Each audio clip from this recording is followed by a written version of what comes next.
Upon the inception of the World Wide Web in the 1990s, early adopters of home computers and internet access were eager to establish themselves and wider communities online via personalised web pages dedicated to all manner of content, far before the creation of social media and video hosting sites. Upon the turn of the millennium, a site dedicated to a wholly original cartoon series would appear in the wake of emerging web-based animation software, evolving into one of the most visited and prominent online franchises, with over 25 years of history. To gain an understanding as to how this franchise began, we are going to take a deep dive into its origins as a simple children's book conceptualized by two university students for fun. The adaptation of said children's book into early online animation, its rapid emergence into the zeitgeist of popular cartoon-centric websites via word of mouth alone, how the series has impacted the futures of its creators, and how the website authors navigated changing standards and practices of online content creation.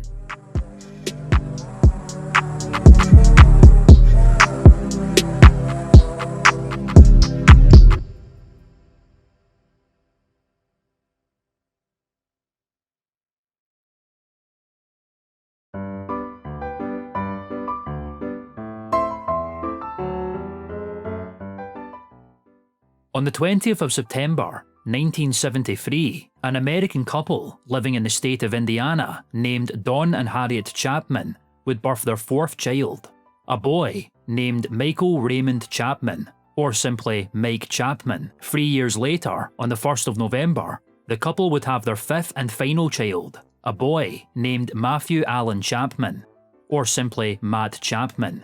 The Chapman family would reside in Indiana for a time, before moving to the city of Decatur in the state of Georgia when the younger Chapman brothers were in their pre-teen years. It was in Georgia that the Chapman brothers would quickly begin to indulge in creative outlets together from a young age. Throughout the mid-1980s, the brothers would create comic books, as well as movies utilising a Super 8 camera, an early home movie camera that utilised Super 8mm film. It was these early bouts of creative collaboration that would eventually set the brothers onto individual paths in later years. Mike Chapman would pursue an interest in professional photography, travelling to the city of Athens and earning a degree in the discipline after studying a fine art course at the University of Georgia sometime in the mid to late 1990s. Matt Chapman would travel to the state of Florida to pursue similar studies, graduating with a degree in fine arts in Florida State University's film school. He would write and direct a 15-minute short film titled Perchance, which followed the adventures of a boy named Toby and his dog named Marmalade as his final thesis in the December of 1998. The film itself appears unavailable online, with only a brief description and crew credits archived. The duo would also explore music production separately throughout this decade. Mike would perform alongside Athens-based indie rock band named High Score. The group would release music through now-defunct independent record label Kindercore Records, founded in 1996 by musicians and record producers Ryan Lewis and Daniel Geller, in efforts to create a unified music scene in the city. No archives or video of High Score's releases appear online, and it is unclear what role Mike played in the band. There is apparent evidence of High Score featuring on a compilation released by Kindercore, titled Kindercore 50, We Thank You, on November 14th, 2000. The compilation would feature various artists across the years of the label's existence, and would feature a track by High Score titled Ray Vaughn. Matt would perform as the lead singer and songwriter of an indie rock band named The New You, based in the city of Tallahassee, Florida. Unlike Mike's efforts with High Score, a number of unreleased demos remain intact online, as well as an incomplete album released sometime in 1998 through now-defunct record label AAJ Records, titled Here's Where Things Turn Around. The over 30-minute long album would become a local hit amongst the people of Tallahassee.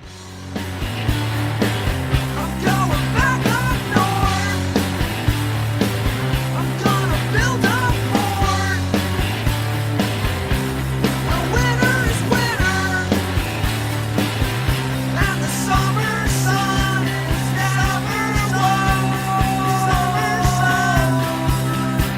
Alas, both Mike and Matt Chapman's musical efforts would prove unsuccessful.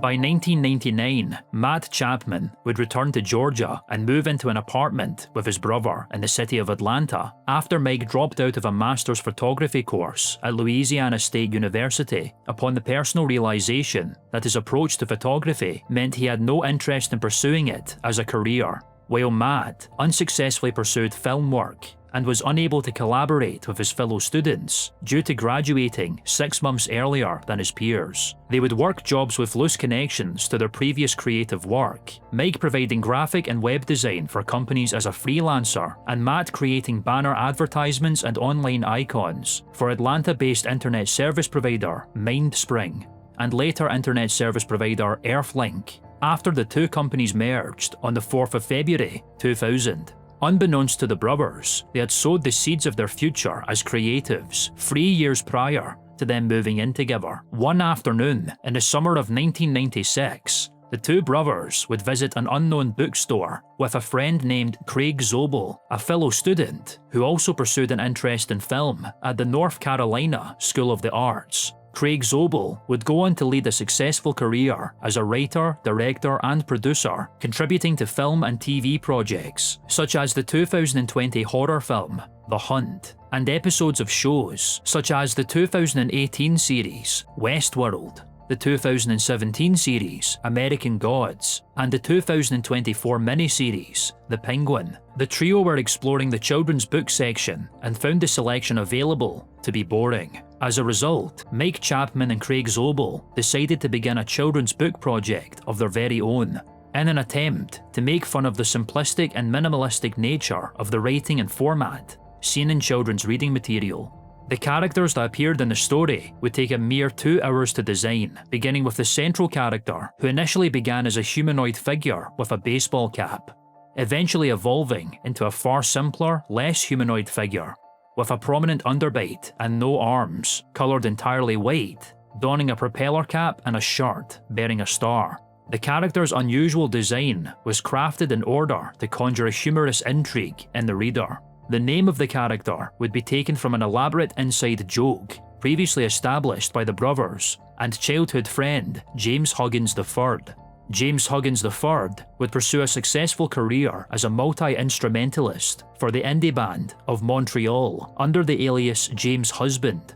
Of Montreal's early work would be released through Kindercore Records. He would play with the band as a core member for 13 years, from 1998 to 2010, and would play at venues such as the famous Hollywood Bowl, as well as live televised performances on late-night talk shows such as Late Show with David Letterman. Our next guests are an acclaimed band from Athens, Georgia. Their album entitled Skeletal Lamping was named one of the top 50 albums of the year by Rolling Stone magazine. Ladies and gentlemen, here's Of Montreal.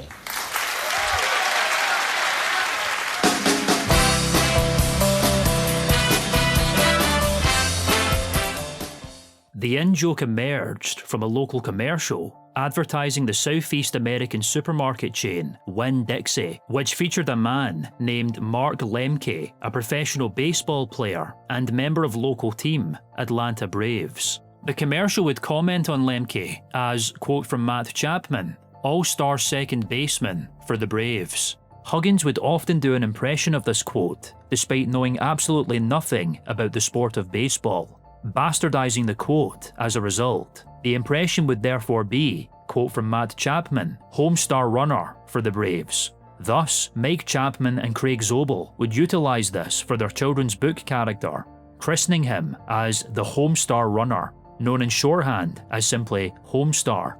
The book, inspired by the 1996 Summer Olympics that was occurring in Georgia, where Mike and Craig had jobs at the time, was completed in July, would comprise of 17 pages, and was titled The Homestar Runner Enters the Strongest Man in the World contest.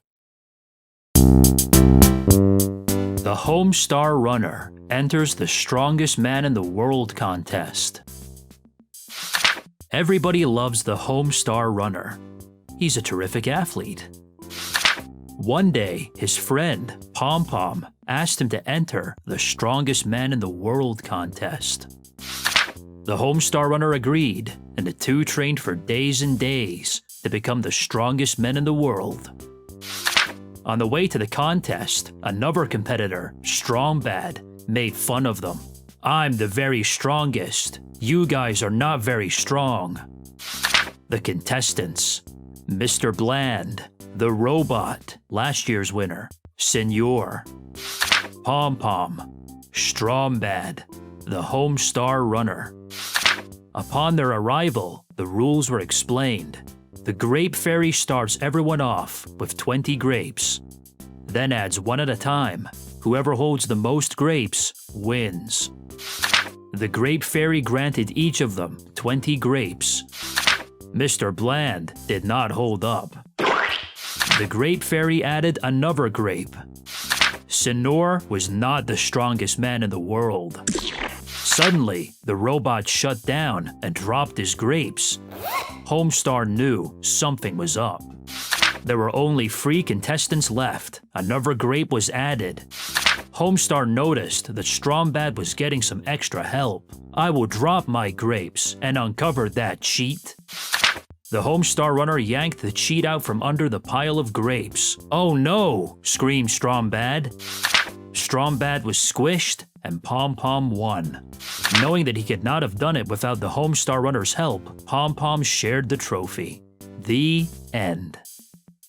Alongside the Homestar runner, a number of characters would appear alongside throughout the story that would similarly become core figures in the Chapman brothers' future. This included the bulbous friend of the Homestar runner, named Pom Pom, a seemingly unnamed creature with black speckles and a penchant for cheating, an announcer fitted with a mustache and monocle, and a luchador-esque character with boxing gloves that served as the story's antagonist, named Strongbad.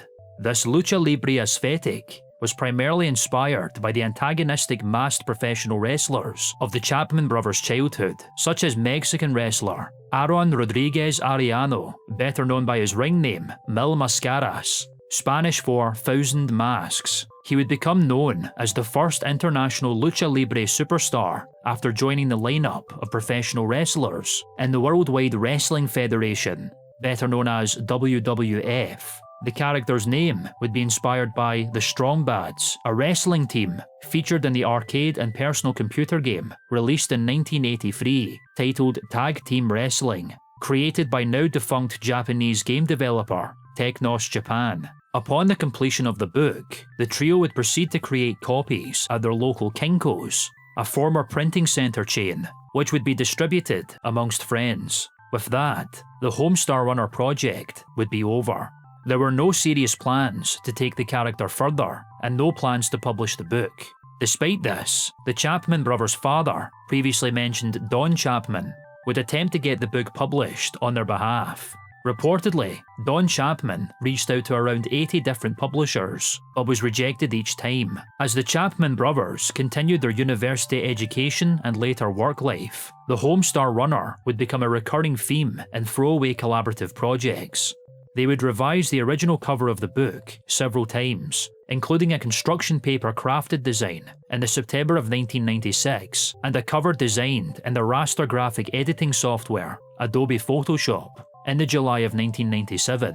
Mike Chapman and Craig Zobel would even begin work on a sequel book a month after the first story, titled Homestar Runner Goes for the Gold, which was never completed.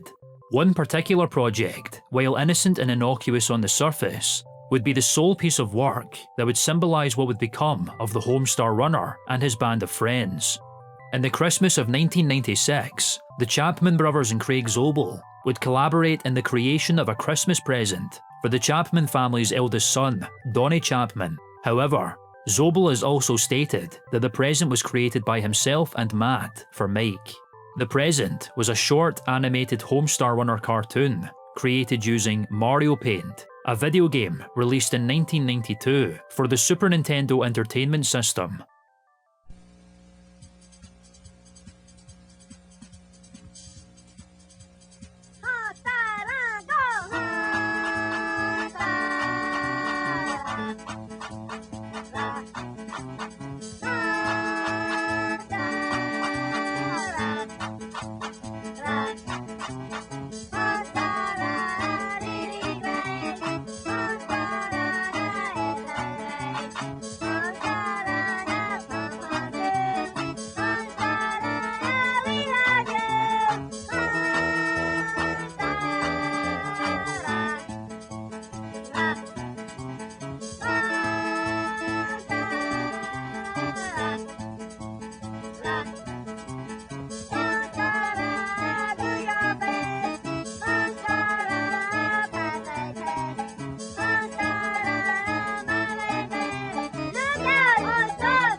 Mario Paint was an art creation game that allowed players to create graphics, animation, and music, utilizing a mouse designed for the system. The trio would create several scenes of previously mentioned Homestar, Strong Bad, Pom Pom, and the unnamed Cheat, as well as two new additions to the Homestar roster, the muscular square-shaped Strong Mad and the two-tone grey circle-shaped Strong Sad, in several short looping animations spliced together. The scenes were played out on a television with a video camera capturing the scenes, accompanied by pre-programmed songs taken from an MT100, an electronic keyboard made by Japanese electronics company Casio. For a time, these creative efforts from 1996 to 97 would simply remain as minor outlets for the brothers, much like their past childhood experiences throughout the mid-80s, and the world of the Homestar Runner wouldn't return for some time. It wasn't until an entirely new creative tool was discovered by them that the world and characters designed for children would return once again, and would slowly shift into something far beyond the expectations of the Chapman brothers. Something that would slowly but surely bring them the creative end goals that they had been seeking.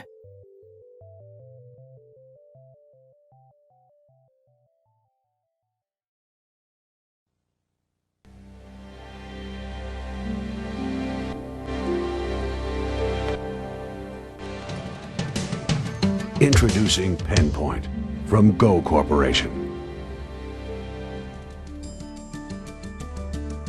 What PenPoint offers more than any other operating system is a natural way for people to use computers. It's the first general-purpose operating system designed for mobile pen-based computers. In the year of 1993, a newfound American software company named Future Wave Software, co-founded by entrepreneurs Charlie Jackson and Jonathan Gay, would launch their first product, a drawing program titled Smart Sketch. The program was designed specifically for a graphical tablet and PDA operating system titled PenPoint OS. Early handheld computers utilized this operating system due to their pen-based digital writing and navigational systems, known as pen computing. However, as it was quickly emerging that pen computing wasn't going to be the future of PC users, Smart Sketch was quickly ported over to more conventional operating systems, namely Microsoft Windows and Macintosh. FutureWave would begin to change over to entirely different software technology upon the rising popularity of the internet.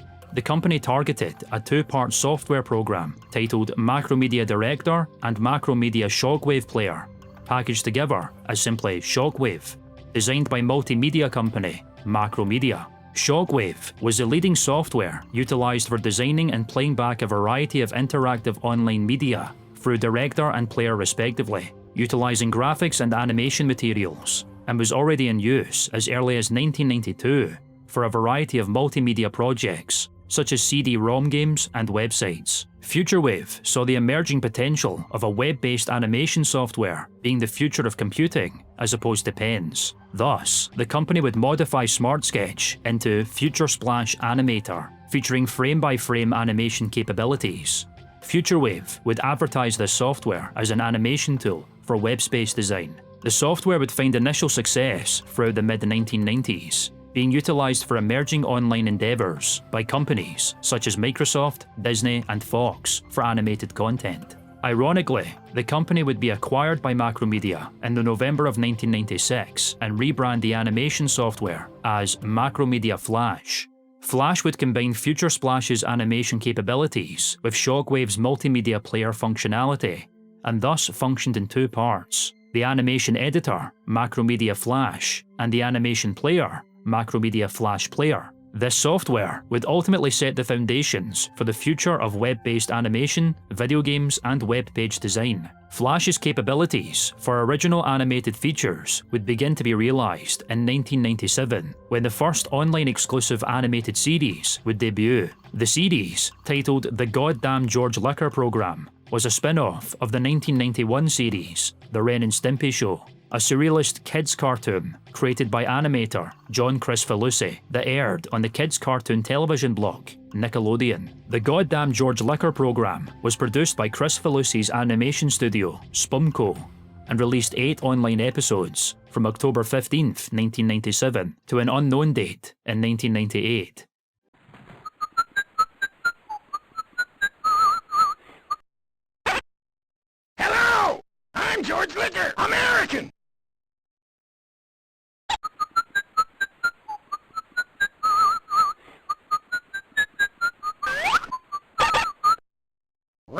and shine!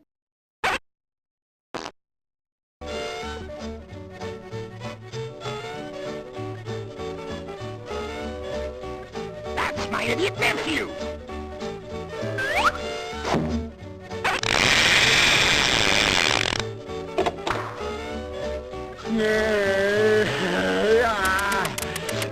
Come on, boy! This series would set the tone for what Macromedia Flash was capable of producing in the hands of seasoned animators and creatives. And as such, the software would be distributed as a free browser plugin in order to quickly garner a potential market.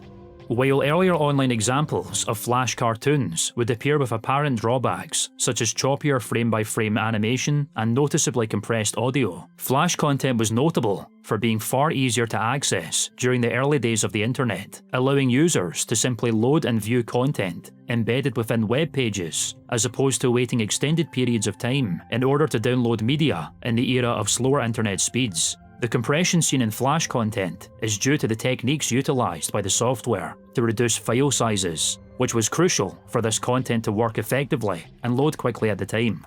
This newfound online creative tool in the hands of amateur creators would begin to be seen upon the birth of an independent entertainment website dedicated to showcasing self-made Flash animation and games titled Newgrounds. The website, founded by a man named Tom Fulp, originally began in 1995 as a website named Newground Remix, which in itself formed from his homemade fan magazine titled Newground, which featured news and reviews of games and accessories created for the 1990 home video game console, the Neo Geo, created by Japanese developer SNK. Fulp, who began publishing the fanzine in 1991 at the age of 14, would send copies to members of the Neo Geo Alliance Fan Club, or NGA, who originally formed through the now-defunct online network, Prodigy. The Newground Remix site was created in order to host a variety of content outside of Neo Geo. After experimenting with online game creation, utilising hypertext markup language, or HTML, Fulp would begin programming and publishing games on Newground Remix through a bulletin board system, or BBS, a computer server software that provided an early method for online users to communicate through chat rooms, receive news, and play online games. Two notable games released in 1996, named Club Asil and Assassin, would draw significant attention to the site due to their comically violent and shocking content. Upon moving to university, Fulp would lose access to the website server. This is due to it requiring dial-up access from his home network provider, an early method of internet connection utilising a home telephone network. As a result, he would produce improved sequels to his breakout games and create a new web space in 1997 named Newground Atomics in order to host them. In 1998, Fulp would begin experimenting with game development and animation on Macromedia Flash, utilising the software's then latest version, titled Macromedia Flash Free, which released on May 12th of that year. He would create the interactive cartoon titled Teletubby Funland, a parody of the British children's television series, Teletubbies.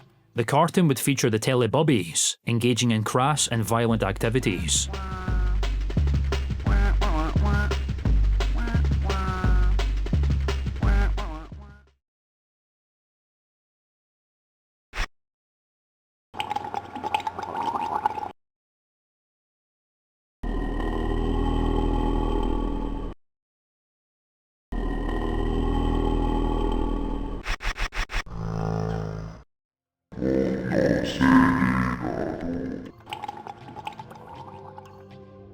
He would become motivated to further bolster his online presence upon being approached by the American tabloid television program Inside Edition, who wished to provide coverage on his original Assassin game. With this, Fulp would combine the content from both Newground Remix and Newground Atomics through a new name that he believed to be easier for those witnessing his work on television to remember. Thus, Newgrounds was born in 1999. The contract with Inside Edition would fall through despite this outcome. The website would become an early showcase and pioneer of Flash content at this stage, through a site feature dubbed The Portal, where Fulp would feature his past Flash works.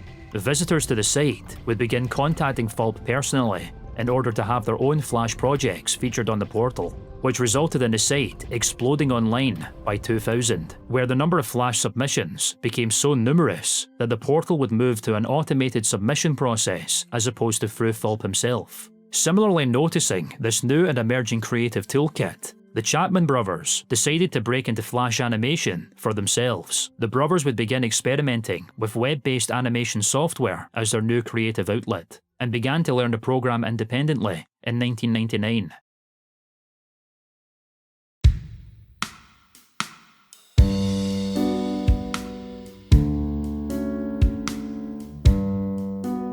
They would decide to pursue Flash animation due to the previously established slow internet speeds at the time, which would result in the duo's live-action video practices being difficult to share online due to large file sizes. By this time, the brothers would be utilising Macromedia Flash 4, which released on June 15th of that year. Flash would also be used to draw characters alongside the vector graphics editor Adobe Illustrator. Once again, the pre-established children's book character, the Homestar Runner, would be chosen as the subject of their Flash-based experiments.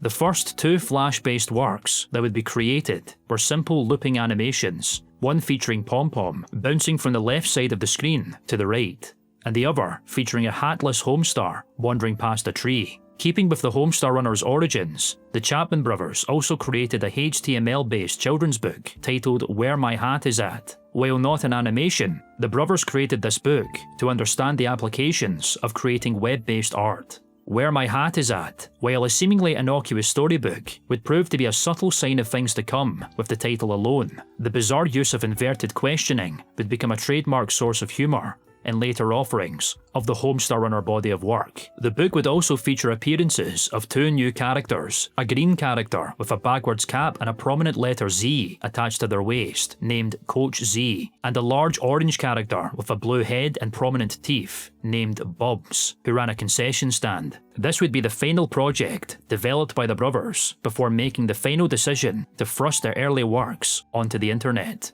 On December 6th, the Chapman brothers would register the website domain name homestarrunner.com via their newly created company titled Harmless Junk Inc. According to the brothers, the company name would originate from an episode of the 1966 live-action television series Batman. The episode in question, titled The Joker Goes to School, immediately buys control of one-armed bandit novelty company. Makers of coin-operated gadgets.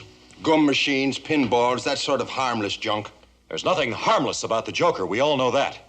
Homestarrunner.com would officially launch on New Year's Day 2000 and would be hosted by web service provider Yahoo, an early pioneer of the World Wide Web that served as the first online search engine and website directory. The website would immediately open to an animation welcoming visitors to the website, featuring Homestar alongside a jaunty pre-programmed keyboard jingle and fireworks. The explosion sounds reportedly voice recorded by Mike Chapman.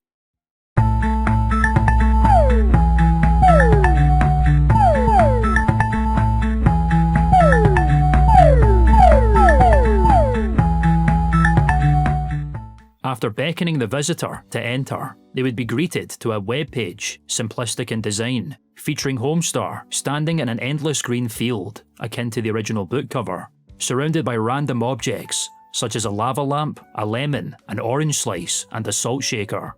This scene, and all of the website's content, would be contained within a square with rounded corners, surrounded by black space. This would serve as the main menu for the site, with the random objects serving as portals to other web pages. While serving as a visually interesting and off-kilter Flash animated homepage compared to other traditional websites at the turn of the millennium, HomestarRunner.com would only feature a few Flash-based storybooks, short animations, and pre-website Homestar works in its first year, including the original SNES animation and Where My Hat Is At, as well as a storybook-esque Flash animation designed for the website that delved into the lore of the Pom-Pom character, titled Pom-Pom 2. The Chapman brothers would also begin toying with webpage video game design. As such, the website featured a simple game of She Loves Me Not, where the player clicks the centre of a flower until all the petals disappear. This game would also feature the first appearance of Marzipan, the only female character in the series, and also establish that Homestar and Marzipan are in a relationship. The most significant feature, however, was the inclusion of the Chapman brothers' first true full-length Homestar Runner Flash cartoon, a 4-minute and 56-second long short, titled Marshmallow's Last Stand. The brothers had intended to develop the short in the style of then contemporary cartoons such as Dexter's Laboratory and Powerpuff Girls, which debuted in 1996 and 1998 respectively. Both cartoons aired on the kids' cartoon television blog Cartoon Network and were written primarily for kids but could also be enjoyed by people of all ages. Ironically, the Cartoon Network headquarters would be situated in the brothers' hometown of Georgia. For a target demographic, they aimed to create cartoons for quote 20-somethings and college-type kids that grew up with Saturday morning cartoons that could also be enjoyed by younger children. This animation would be co-written, directed and produced by the brothers and a friend named Chad Eickhoff, who would go on to lead a successful career as a director and producer of 3D animated short films and TV movies, such as the 2010 film An Elf Story, The Elf on the Shelf. He would also become the founder of immersive virtual reality and animation studio Trick 3D. Marshmallow's Last Stand would provide Homestar and Strongbad with voices for the first time, provided by Matt Chapman. Homestar would sound childish with an apparent speech impediment, while Strongbad would be given a highly convincing Mexican accent. Pom Pom would be provided speech in the form of bubbling, provided by Mike Chapman blowing bubbles into a glass of milk. You better believe it, man. We're the greatest tag team wrestlers in the world. That's great, Strongbad. Have a good time. No, you moron. These characters' designs would also be further developed from their prior minimalistic looks seen in the children's book, particularly Strongbad. Matt Chapman, despite never having any formal experience in voice acting, had a reputation for mimicry and impressions, and by his own admission developed a habit of creating voices in order to stand out as the youngest of 5 siblings, and as Mike Chapman refused to provide voice work, the job fell to Matt. In order to record the voiceover, Matt Chapman utilised a microphone taken from a previously mentioned Super 8 film camera with no sound suppression whatsoever, meaning any background noise would be picked up alongside the voice recording. Matt would later record his lines with a blanket covering both himself and the microphone in later cartoons. Marshmallow's Last Stand would once again follow the same principles as the book, with the cast participating in a sport, in this case a wrestling match, with Homestar and Pom Pom portrayed as the heroes, while Strongbad and Strongbad are portrayed as the villains. A large cast of characters would also appear in minor roles that would be seen time and time again, including characters previously seen on the website and pre-website works, including The Robot, Mr. Bland, Sinor, The Announcer, Strongsad, Coach Z, Bubs, and Marzipan. Newer characters that would also be seen in the future included a bearded character with a red robe and crown, and a beige character with a prominent underbite and mysteriously soiled hands. Throughout the rest of the year, the Chapman brothers would continue to produce a variety of Flash content, build upon their animation and voice acting abilities, as well as further flesh out the world of Homestar Runner and its characters. The series would subtly shift away from the world's original childish tone and penchant for competitions and sport as time went on. These works included The Reddest Radish. The original release date of this cartoon is unclear.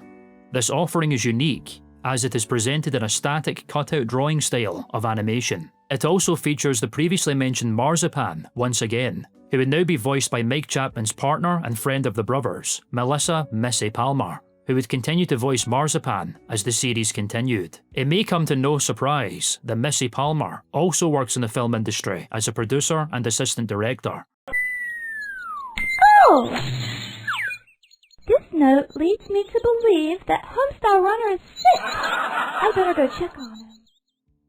The Reddest Radish would also begin to further reveal the unique sense of humour that the Chapman brothers would begin to create through unusual sentence structure and phrasing alone, as well as beginning to form the personalities of the Homestar cast, moving on from their previously innocent characteristics seen in their first cartoon. It also continues the trend where the brothers would use pre-programmed tunes on electronic keyboards for music. It becomes clearer the franchise is moving to a for all ages demographic, as Stromberg utters his two-word catchphrase for the first time.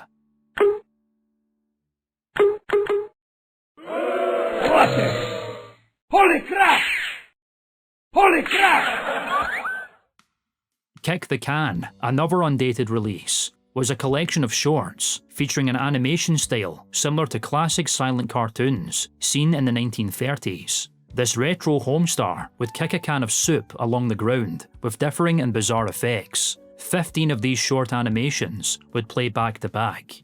This animation style, featuring 1930s Homestar, who would continue to appear on the website as Old Timey Homestar, were created in 2 separate batches, 10 of which were created shortly before the website's inception, with the remaining 5 being created a year later. This classical old-timey cartoon style and its characters would appear time and time again in later cartoons. Another contest-centric cartoon, the 5-minute 21-second A Jumping Jack contest, would appear in April. This cartoon would notably be the first time the Chapman brothers would refer to themselves in the opening credits as their collaborative name, the Brothers Chaps. The cartoon would further refine the characteristics and world design of the series, as well as provide voices and personalities for Bubs, Strommad and Strongsad. The unnamed Cheat character would also finally receive a name.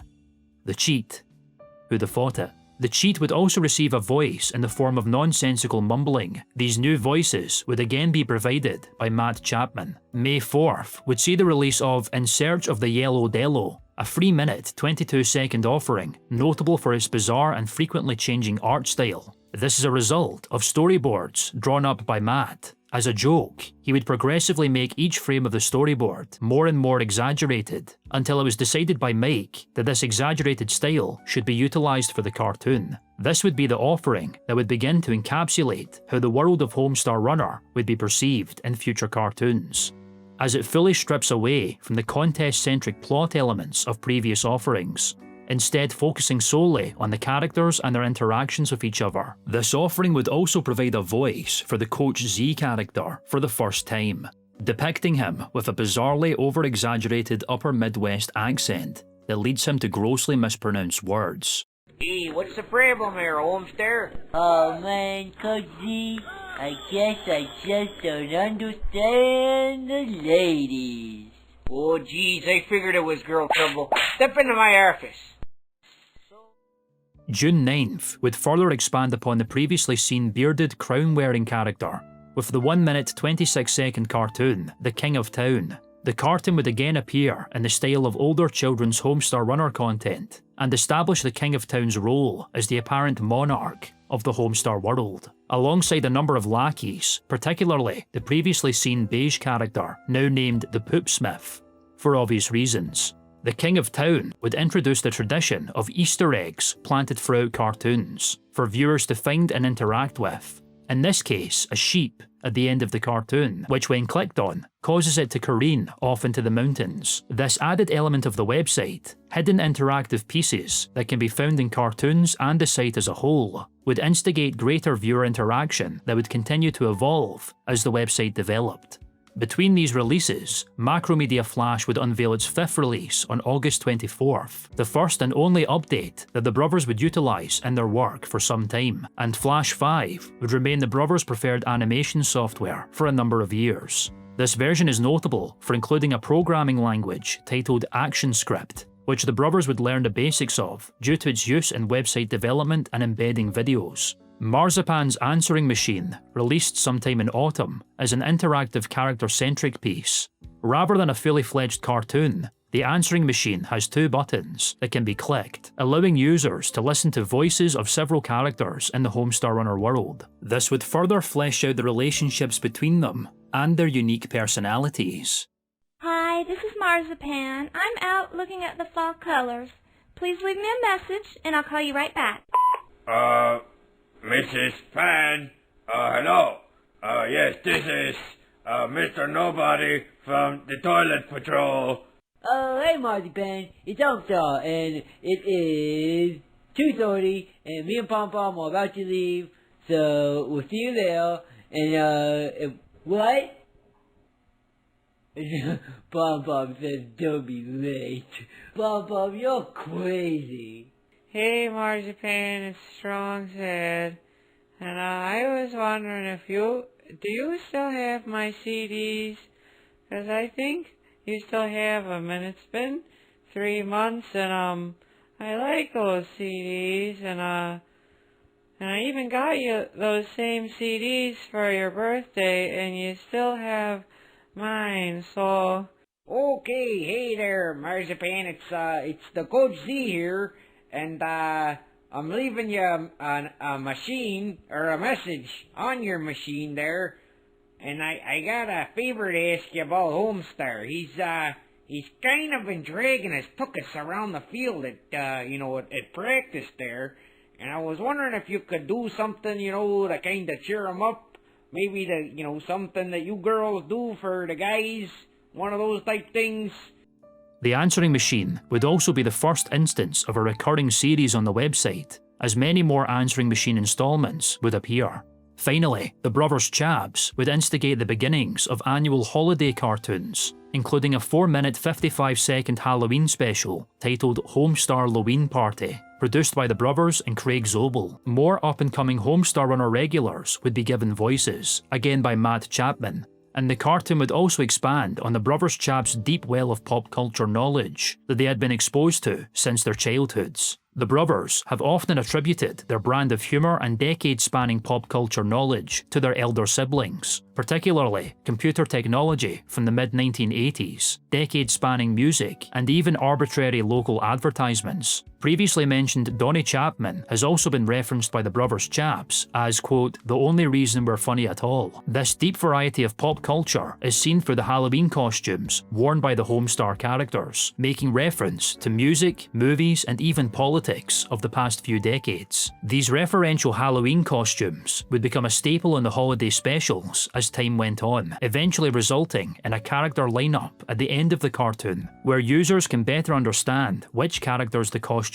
are based on, as well as humorous dialogue between the characters that further reference the media they were dressed as. Examples include Homestar Runner as Kurt Cobain, the late lead singer of the American rock band Nirvana, Pom Pom as the Stay Puft Marshmallow Man, a fictional mascot and movie pop culture icon seen in the Ghostbusters franchise of films, and Strombad as Carmen Miranda, the late Brazilian singer and actress who rose to prominence in the late 1930s. Homestar Halloween Party would also include a mini-game for viewers to play while the episode was loading, as internet speeds were still in their infancy at the time. This would feature Strombad throwing eggs at trick-or-treaters. This would come in the wake of the Brothers Chaps developing new flash games and a separate games menu for the site. These games would include Hairstyle Runner, where players can design hairstyles for Homestar, Dancin' Bubs, where players can input a variety of button presses to make bubs dance in different ways, and most peculiarly, Astrolight 2600,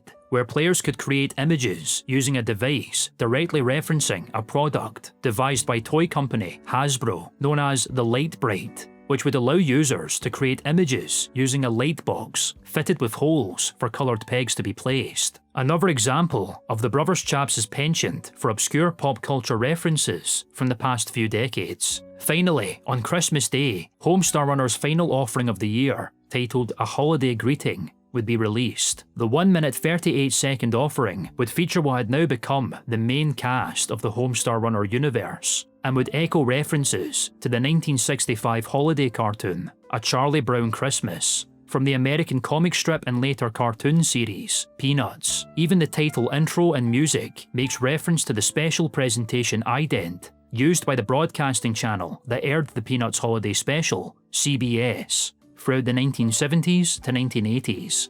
By the end of 2000, the Brothers Chaps' ever-growing cartoon series had quickly evolved its cast of characters, wide variety of art styles, and gradual development of its unique humour and personality. The brothers had also begun to cement their roles in the series' development, Mike becoming the chief animator and Matt becoming the voice of practically every single character, while they would both collaborate on scripts and storyboards. Despite all of this, however, HomestarRunner.com was not gaining significant online traffic, and Homestar Runner content would quietly continue development into 2001. Around this time, the duo had decided to pitch the Homestar Runner world for the first time, approaching previously mentioned Cartoon Network with the concept of a television series. They soon realised that attempting to pitch a televised version of Homestar Runner would be difficult, and they found themselves unable to market the show properly due to the aimless nature of the cartoons. Inevitably, Cartoon Network would refuse the show. Ruminating on this difficulty, Matt Chapman himself would describe Homestar Runner as, quote, a series of web cartoons featuring weird non-human characters that all live in a weird world where there are no adults or normal places or roads or sidewalks, and all sort of moves from left and right, and they all kind of like each other and hate each other at the same time.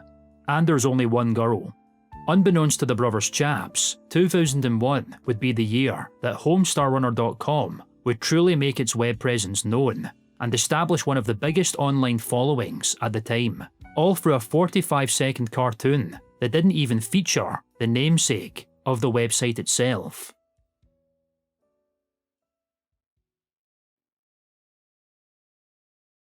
Tunes, game, characters, download, store, email. The February of 2001 would be a significant month in HomestarRunner.com's visual history. It would completely revamp the art style and aesthetic of the website, as well as the characters, into what it would be known as today.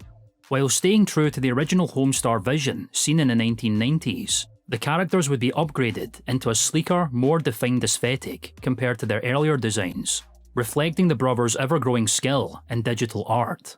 The website itself would be completely changed, featuring a brand new menu with the restyled characters, a new website logo, and a more cohesive look as a whole. Coupled with the page's sleek design and theming, the brothers Chaps would create a variety of different settings and environments throughout the years, often fitting with latest releases of significant cartoons or new series within the website, and some completely changing the navigation of the menus. While the release date of these home pages are muddled, it is apparent that the first listed homepage would feature the Homestar Runner, now renamed as simply Homestar Runner, on the surface of the moon. Scrolling through the menu options would cause different events to play out on the menu, a trend which would continue with every homepage thereafter. Tunes, game, characters, download, store, email. Further examples of alternative homepages include Homestar in a bowling alley, characters, a pixelated Homestar in the style of video games designed for the Atari 2600, a video game console released by developer studio Atari Inc., I gotta get this freaking duck away from me! And even a rear view perspective of the menu, showing that Homestar has been standing in front of a wooden set the entire time. Main page number 23, take one, action! Tunes. The first cartoon to feature the revamped animation style was the 4-minute offering, A Job Well Done, which released on March 2nd.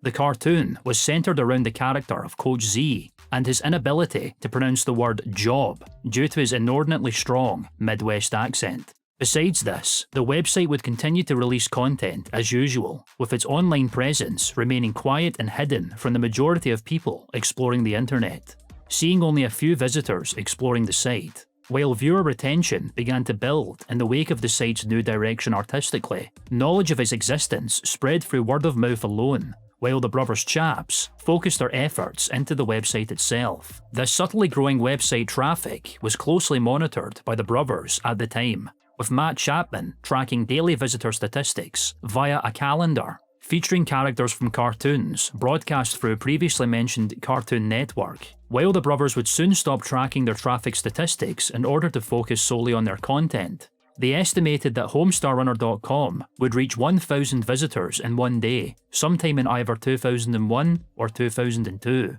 Viewer response would truly come to light for the brothers upon receiving emails via Matt Chapman's own business address, via previously mentioned MindSpring, which was listed on the website. They would begin receiving fervent feedback, wondering when the next Homestar Runner cartoon would be released.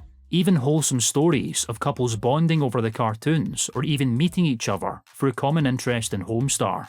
HomestarRunner.com had finally begun to find its fan base, albeit slowly and with no utilisation of advertising online. However, on August 22nd, the slow trickle of audience retention and email correspondence would rapidly change upon the beginning of a new weekly feature.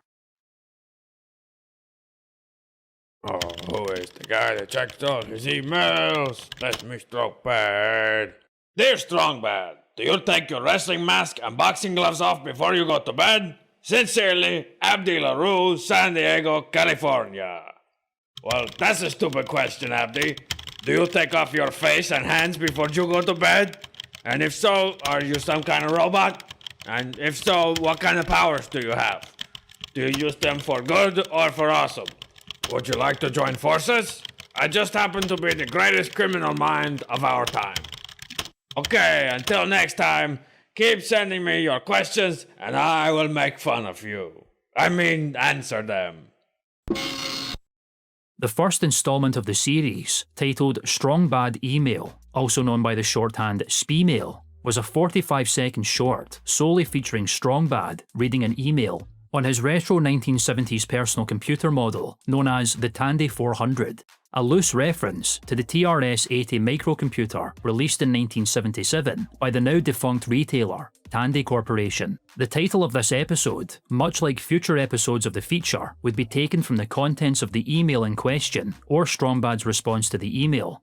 In this case, the first installment was titled Some Kinda Robot. Strongbad would read and respond to a real email sent by an early fan of Homestar Runner, an unknown individual from San Diego, California, named Abdi LaRue, to which Strongbad responds, typing his reply while answering vocally at the same time. Almost immediately, Strongbad email, in all its simplicity and fan-centric narrative, would cause HomestarRunner.com to explode on the internet, drawing a massive influx of visitors to the site and growing the Homestar Runner fanbase throughout the rest of the noughties. Ironically, all of this would happen without the appearance of the site's eponymous character. Strongbad would ultimately become the breakout character of Homestar Runner, and his email segment would become the most widely recognised feature seen on the website by eager visitors hoping to get an email response from the character, and ultimately a cartoon centred around their email from the Brothers Chaps. While Homestar would remain as the mascot and title character of the site, Strongbad would inevitably take his side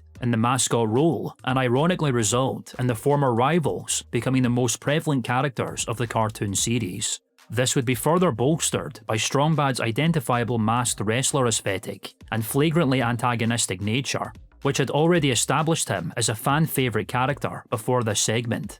Strongbad Email's immense popularity would elevate it from a weekly series to the feature presentation of the site, releasing a new installment regularly for the next 10 years. Throughout the rest of 2001, the email segment would become the sole series to be developed and released, with the exception of holiday cartoons and a single installment of Marzipan's Answering Machine. The influence on the Homestar Runner world on behalf of Strongbad Email cannot be understated. Through the simple premise of replying to real fan correspondence, a myriad of characters, inside jokes, songs, settings and narrative through lines would be born, oftentimes manifested via the contents of fan emails alone. This would begin almost immediately with the segment's second installment, titled Homestar.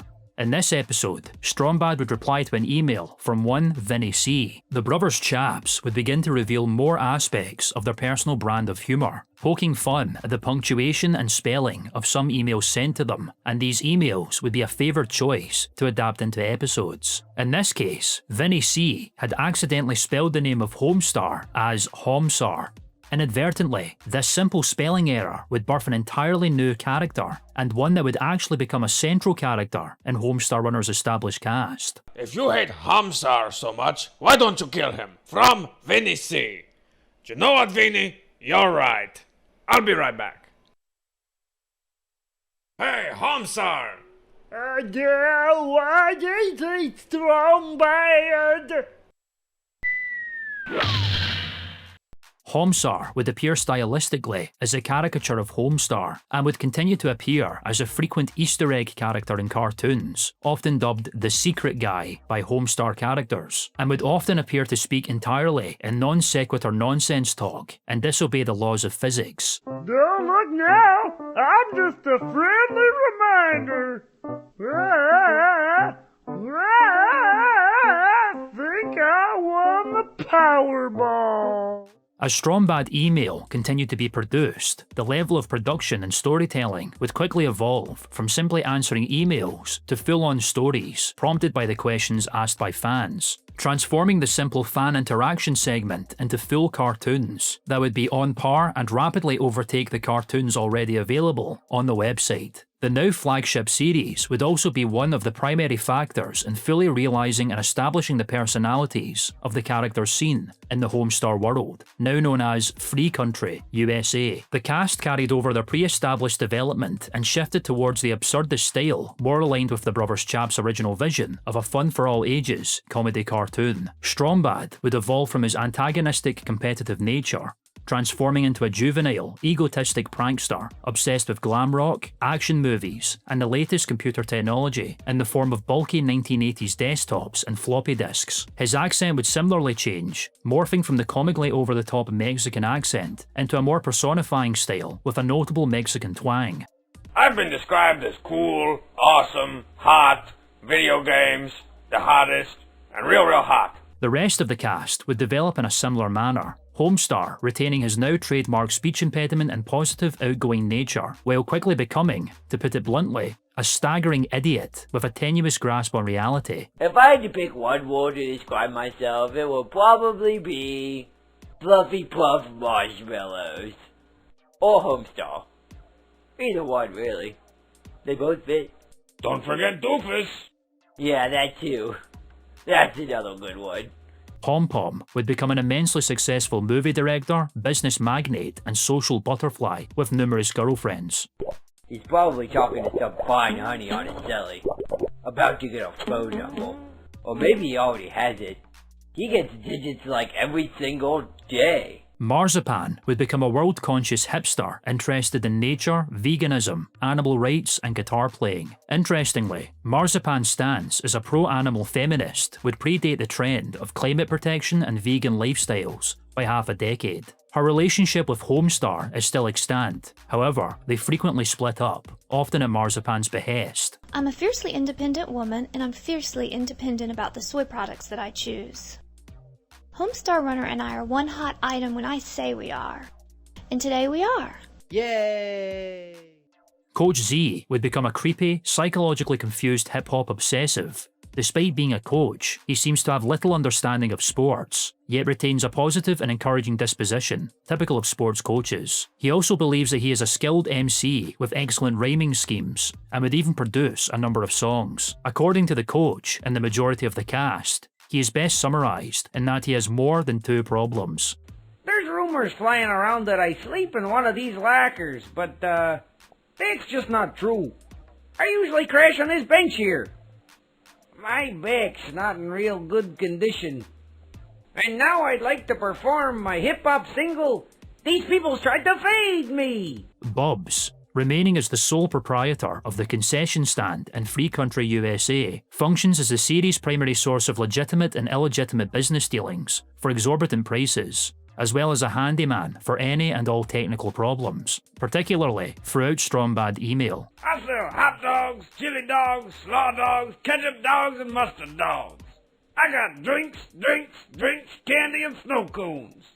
I can fix everything what needs fixing, like cars, TVs, marriages.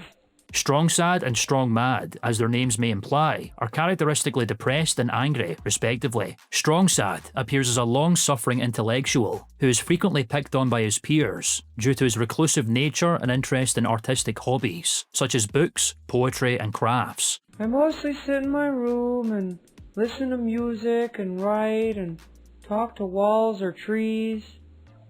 and wait to be pummeled? Strong-Mad, despite his stature and tendency to angrily yell everything he says, is childlike and caring under the surface. As you may have assumed through the naming scheme, Strong-Bad, Sad and Mad are siblings, colloquially referred to as the Brothers Strong, echoing the Brothers Chaps themselves. I don't like this movie!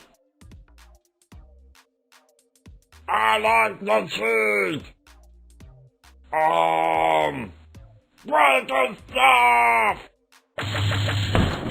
The Cheat would remain a Strong-Bad's sidekick, who aids in his numerous pranks and schemes, and is an artistic savant, practicing music production and even flash animation.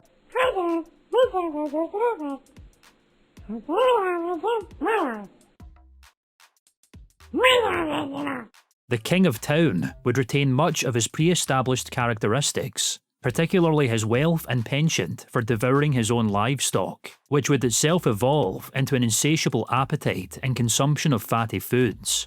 His claim of sovereignty over free country USA would also prove to be unheeded by its residents. I live in yon castle, and employ a poopsmith for reasons I don't care to disclose.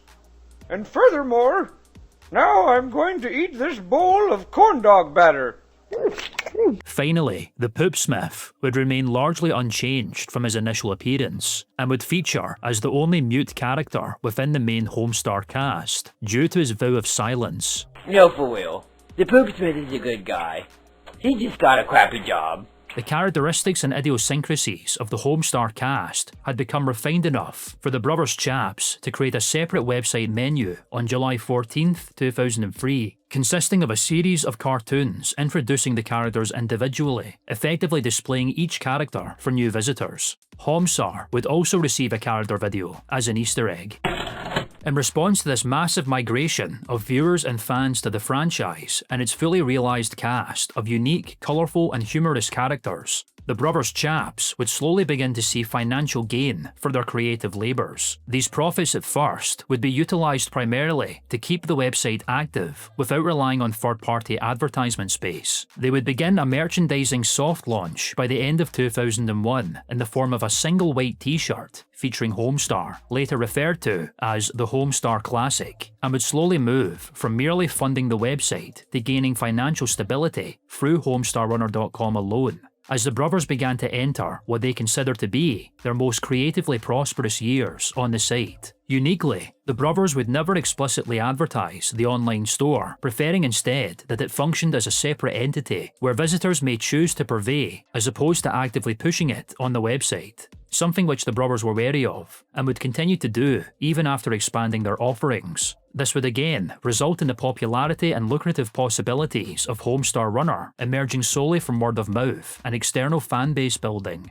Orders for these shirts would be carried out via check only, which would be sent to Don Chapman, who had begun serving as an accountant for the brothers. The cult following for Homestar Runner would in turn transcend from mere emails and site visits into a dedication and infatuation for the characters, art style and comedy so strong as to create a variety of works inspired by them. These creative efforts would be sent to the brothers via email, leading them to create an image gallery on the website titled Fan Stuff around February 8th, 2002. These images would come complete with text-based commentary from the brothers. The list began with a carved Halloween pumpkin created by an individual named Bailey Hobbs, painted to bear the likeness of Strong-Bad. More specifically, a stylized image of Strong-Bad that appeared on the site's 404 page, an error message indicating that a website visitor has reached a non-existent page, a highly specific reference and an early indication of the fanbase's fervent interest in the cartoon and the niche elements of the website.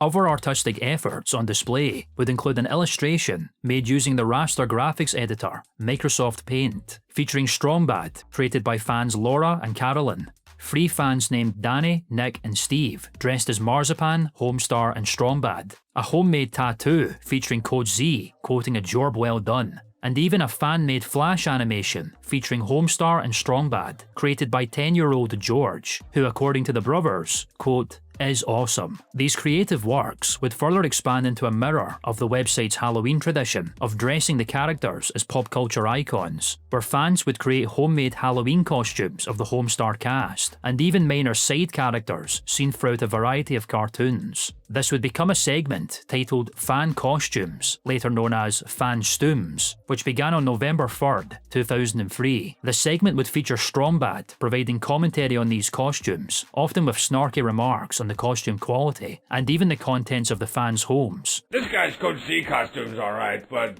what he really nailed was the condition of Coach Z's apartment. That place looks like a sty hole. Ooh, pretzels. Much like their wide variety of animation styles during the first year of the website, the Brothers Chaps would once again explore different art styles and animations, emboldened by the newfound popularity of the franchise. Many of these, like other elements of Homestar Runner, were born from Strombad email. These included, to name but a few, the previously mentioned old-timey art style, which would further expand on its universe by introducing other Homestar Runner characters, such as Strombad, Marzipan and Pom Pom. The style would be similarly adapted in the same vein as the typical Homestar cartoons, moving from simple animations to fully fledged stories and voices. Teen Girl Squad, which debuted on December 2nd, 2002, is a series created in the style of a comic strip scribbled on notebook paper, featuring the antics of 4 teenage girls and their quest to become popular. These would be drawn by Strombad, who also provides voices for the girls. The stories typically end in the girls being killed in bizarre and over-the-top ways. The series began with the Strombad email titled Comic, where the sender, named Brittany, requests that Strombad create a comic about her and her 4 friends. 20x6, which debuted on January 6, 2003, is an anime-style universe, drawing references from shows and video games, such as Dragon Ball Z, created by Japanese animation studio Toei Animation, and the Mega Man series, created by Japanese developer Capcom. This series features a variation of Strombad named Stinko Man, a name of which is yet another reference to a previous Strombad email. Side note, it is at this point where the world, and particularly the humour of Homestar Runner, becomes surprisingly layered and complicated throughout the rest of the 2000s. Due to the Brothers Chap's specified brand of humour relying on bizarre wordplay, snarky replies to spelling and grammatical errors in emails, and obscure and obtuse pop culture references, would result in a plethora of characters, sub-series and inside jokes that would be created and continue to be seen again and again for decades, to the extent that the source for these characters and jokes would become so far buried in the Homestar Runner body of work that the origins would be known only to long-time viewers, some even being forgotten by the Brothers Chaps themselves. Hang on. Question mark face. Maybe strong sad? What? Anonymous contributor? Look, when I have to look your costume up on the Homestar wiki, that is probably a little too obscure. The characters of the 20x6 universe would be drawn and animated in the style of Japanese anime, with exaggerated actions and out-of-sync mouth movements, as if the cartoon was dubbed over into English. Powered by the Cheat, which debuted on February 25th, 2002, is a display of the eponymous character's artistic and flash animation style. It features the Cheat creating cartoons of his own, typically in the style of Strombad email, albeit crudely with a marked amateur flair. These animations would be created for the Cheat's PC, modelled after the 1998 computer named iMac G3, developed by American technology company Apple. The animations would typically place the Cheat in centre stage, being admired by the other characters. Ironically, these terribly edited offerings would be alternatively voiced by Mike Chapman, who would provide poor imitations of Matt's voices. Hello. I am over here. Now I am back over here. The first powered by the Cheat offering, a music video titled The Cheat Theme Song, was created for a small-time pop rock band known as The Skate Party, who wrote and performed the song. This small example of collaborative work between the Brothers Chaps and creatives outside of their work would hint at bigger projects to come over the next few years. Puppet Stuff, which debuted on September 29th, 2003, would feature a return to live-action creative works on behalf of Matt Chapman. The series would feature scenarios akin to that of the original Homestar cartoons, albeit with the characters as live-action puppets. The Homestar puppets would interact with one another in real-life environments, and even interact with humans, including the Brothers Chaps. What do you think of our short film, Mike? It wasn't very good. What? That's not gonna cut it. Are you even in film school? I'm not, and I even know. Not even know? What kind of grandpa was that? That black and white stuff's just not going to cut it, Homestar. Oh, That's not enough. I cut it on a Nagua sound recorder. See, you don't even know what that is. That's film school well, talk. Well, it's a sound recorder. Well, that's because I told you, Cheeto.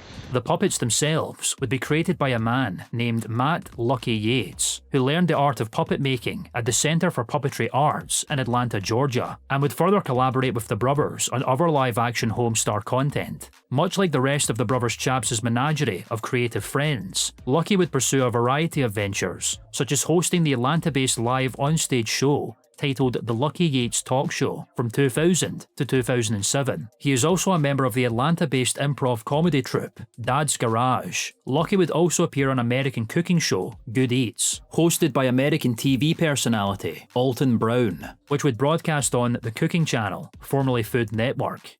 Finally, Lucky would provide the voice of Dr. Krieger and serve as a model for Ray Gillette in the adult animated cartoon Archer. Further creative experimentation aside, this explosion of new offerings and characters born from the Strongbad email segment would allow for animations to exist outside of the Homestar Runner world, while still retaining a connection that would allow for their appearances in Homestar Runner cartoons at the brothers' discretion. Upon the establishment of the brothers Chaps' merchandise store and success in selling a few dozen shirts, their father, who made his career as an accountant and considered by them as financially conservative, would begin encouraging the brothers to quit their jobs in freelance web design and internet service in order to focus on Homestar cartoons full-time. By 2003, in the midst of the website's newfound success, this would become reality, and the brothers Chaps would begin a grueling, if not gratifying process of conducting 18-hour workdays of writing, animating and recording, typically working overnight for days at a time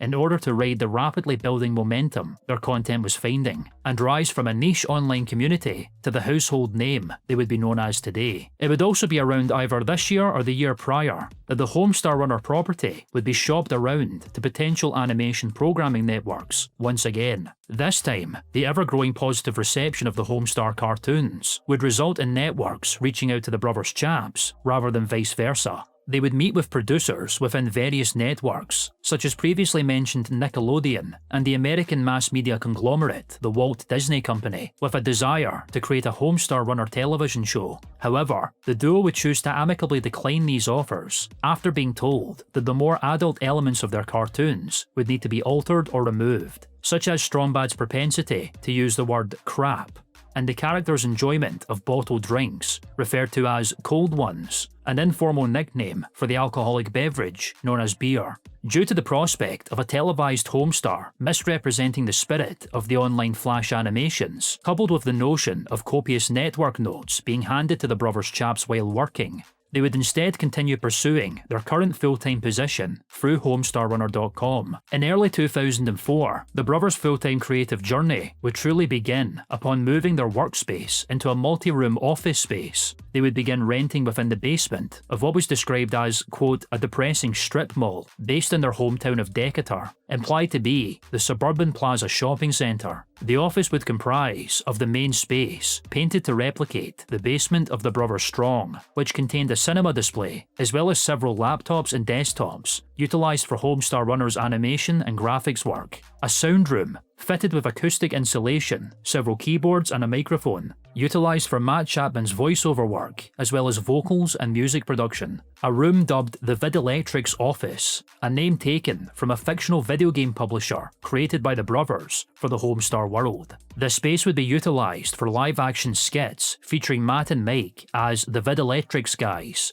two bumbling video game developers obsessed with good graphics, despite the fact that their wheelhouse lied exclusively with Atari-esque 8-bit video games. And finally, a green screen room, complete with a painted chroma key green wall, props and lighting for a variety of live-action filming, particularly the Puppet Stuff segment. By 2006, HomestarRunner.com's website traffic had become so explosive that it had begun to vastly exceed the bandwidth capabilities of Yahoo at the time, leading to the website slowing to a crawl due to the immense number of visitors. This would lead to the brothers transitioning to a now defunct smaller website host, based in the state of Florida by the name of Sago Networks, known by the shorthand SagoNet. Sagonet, despite being a smaller company without the level of clout retained by Yahoo, were able to provide a dedicated server exclusively for the website. The brothers Chaps would also wryly claim that Sagonet was a perfect fit for their growing business, as the company had established their data server in an old store owned by the now defunct furniture company Roberts, citing that its location matched the brothers' shopping centre location. With the world of Homestar Runner having now firmly established its niche and ever-growing fan base online, coupled with its production moving from the confines of voiceovers under blankets and animation within a single computer to a fully fledged office studio, the brothers Chaps would truly begin to find their long-awaited creative success in the most unlikely of places, a simple parody children's book made for fun, transforming into a complete magnum opus and springboard for future endeavours. Don Chapman himself would state that the world of Homestar Runner could be, quote, the peanuts for the 21st century.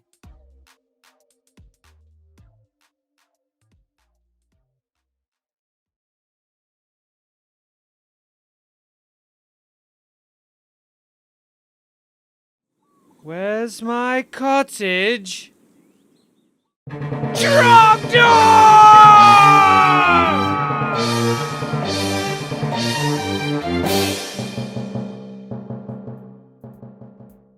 While the brothers Chaps would never discover what their peak viewership would be, HomestarRunner.com had begun to accrue 200,000 visitors a day within the period between 2002 and 2005, a time span of which they would consider to be the most creatively fulfilling, financially lucrative, and fan-base expanding period on the website. Coupled with previously mentioned expanding art styles and live-action content within this time period, Homestar merchandise would explode into a variety of offerings, sold under the brothers' Harmless Junk Inc. property, including clothing featuring a wider variety of Homestar characters. Physical media would also be produced, including DVD box sets of Strombad Email, as well as other cartoons, featuring developer commentary from the brothers. Who do we got here? You got Strongbad? You've got Homestar. Ooh, both of you, nice. Yeah, this is gonna be kind of difficult. Welcome aboard. Yeah, welcome you aboard. Okay. Yeah. West is Lip, the band that's right here, the album covers our friend Ryan. A picture of our friend Ryan. Oh, yeah? Yeah. Oh, yeah? Yeah. Why'd you guys say that not at the same time? Let's hear you do it at the same time. Come on. That was good. Yeah, thanks. The duo would also dabble in music production once again, producing a compilation album titled Strongbad Sings and Other Type Hits, released on November 13th, 2003, originally inspired by a fictional album titled Strongbad Sings. By the time of Strombad Email's takeover of HomestarRunner.com, the brothers Chaps and previously mentioned Missy Palmer had begun to expand upon Homestar Runner's penchant for pre-recorded keyboard tunes into writing and performing songs of their own, both for the email segment and for individual cartoons. This return to music production would further galvanise character idiosyncrasies and world-building elements in the Homestar Runner cartoons. Songs would be produced for fictional bands, particularly the 80s glam rock group Limousine and the 90s alt-rock group Sloshy. The brothers would often portray band members of these groups in live-action offerings. Characters such as Marzipan and Coach Z would also dabble in music, focusing on acoustic protest songs and rap, respectively. This growing collection of fictional music groups, jingles and songs would be re-recorded and compiled into Strombad Sings, creating a 40-minute long album that explored a variety of genres, from the hip-hop stylings of Coach Z to the glam rock hits of Limousine to the brothers Chaps' unique comedy songs. These tracks would range from 30-second ditties such as You've Got an Ugly and Stupid Butt, an R&B song performed by Strombad. Oh, girl, you got an ugly butt. Hey. Oh, girl, you got a stupid butt. Ooh. Every girl, you got an ugly butt. Every girl, you got a stupid butt. Hey. To full-length features such as Moving Very Slowly, a doom metal song with heavy guitar riffs, performed by fictional heavy metal group Tarantula, another band featured in the Homestar Runner world. Moving very slowly, moving very slowly,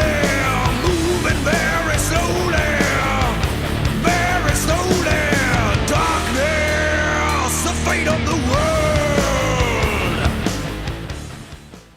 Much like the website's habit of featuring Easter eggs within menus and cartoons, the album would even feature a secret song performed by Homestar, hidden within the last song on its track list. Secret song. I love you all night long. I can't stand to see you go. Secret song. I love you so. Matt Chapman would provide vocals as well as performances on piano, with Mike performing on guitar, bass and keyboards. Missy Palmer would provide vocals as Marzipan alongside performances on guitar. The brothers would record Strong Bad Sings alongside a rock band named YOU, who had relocated to Atlanta, Georgia from their home state of Indiana. The band, who were fans of Homestar Runner, had reached out to the brothers Chaps via email, with interest in collaborating musically with them. The store would also sell Homestar Runner figurines for a time, sculpted by a man named Rick Van Velser under his company, Big Bang Industrial Evolution, Inc. Reportedly, Velser had emailed the brothers unprompted with mock-ups of the figurines, later flying them to his New York studio for their personal approval, to which they stated, quote, "Hey, looks great." These figurines would be packaged under another company name, Cheap As Free, a fictional product manufacturer established in the Homestar body of work. Despite this rapidly growing menagerie of lucrative merchandise, the brothers would continue to neglect advertising them openly on the site, preferring instead to feature a link to their online store for website visitors to investigate for themselves, to the extent that many fans of the franchise would remain unaware that the duo were selling merchandise at all.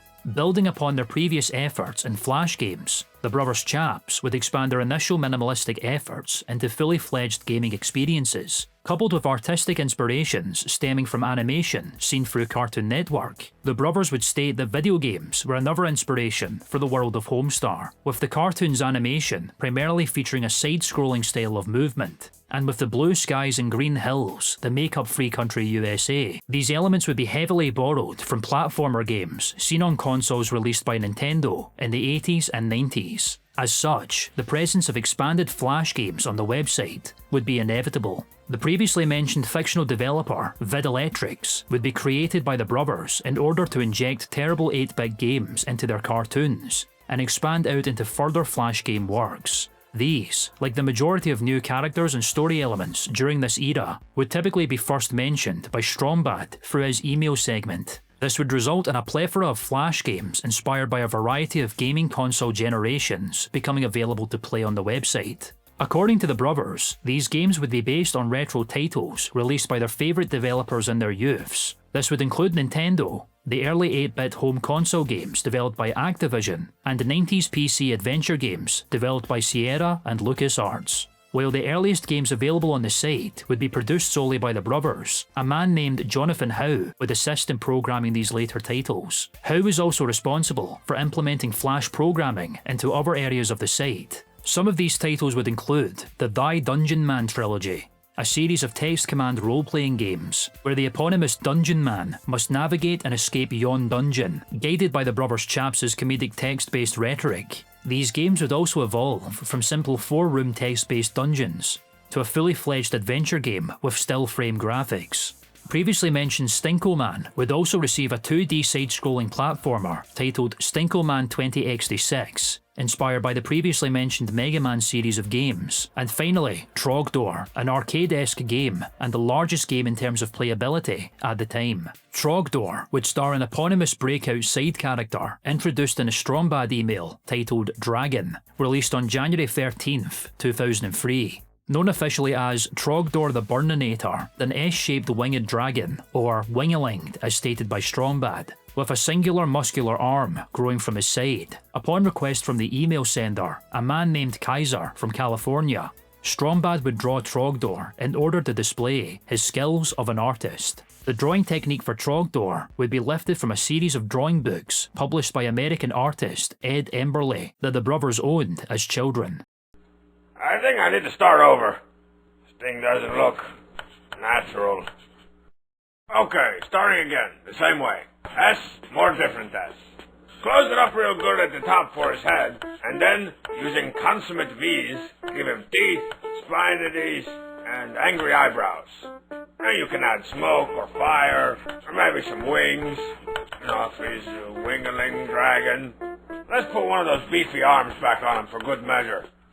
That looks really good. Coming out of the back of his neck there. Now he needs a name.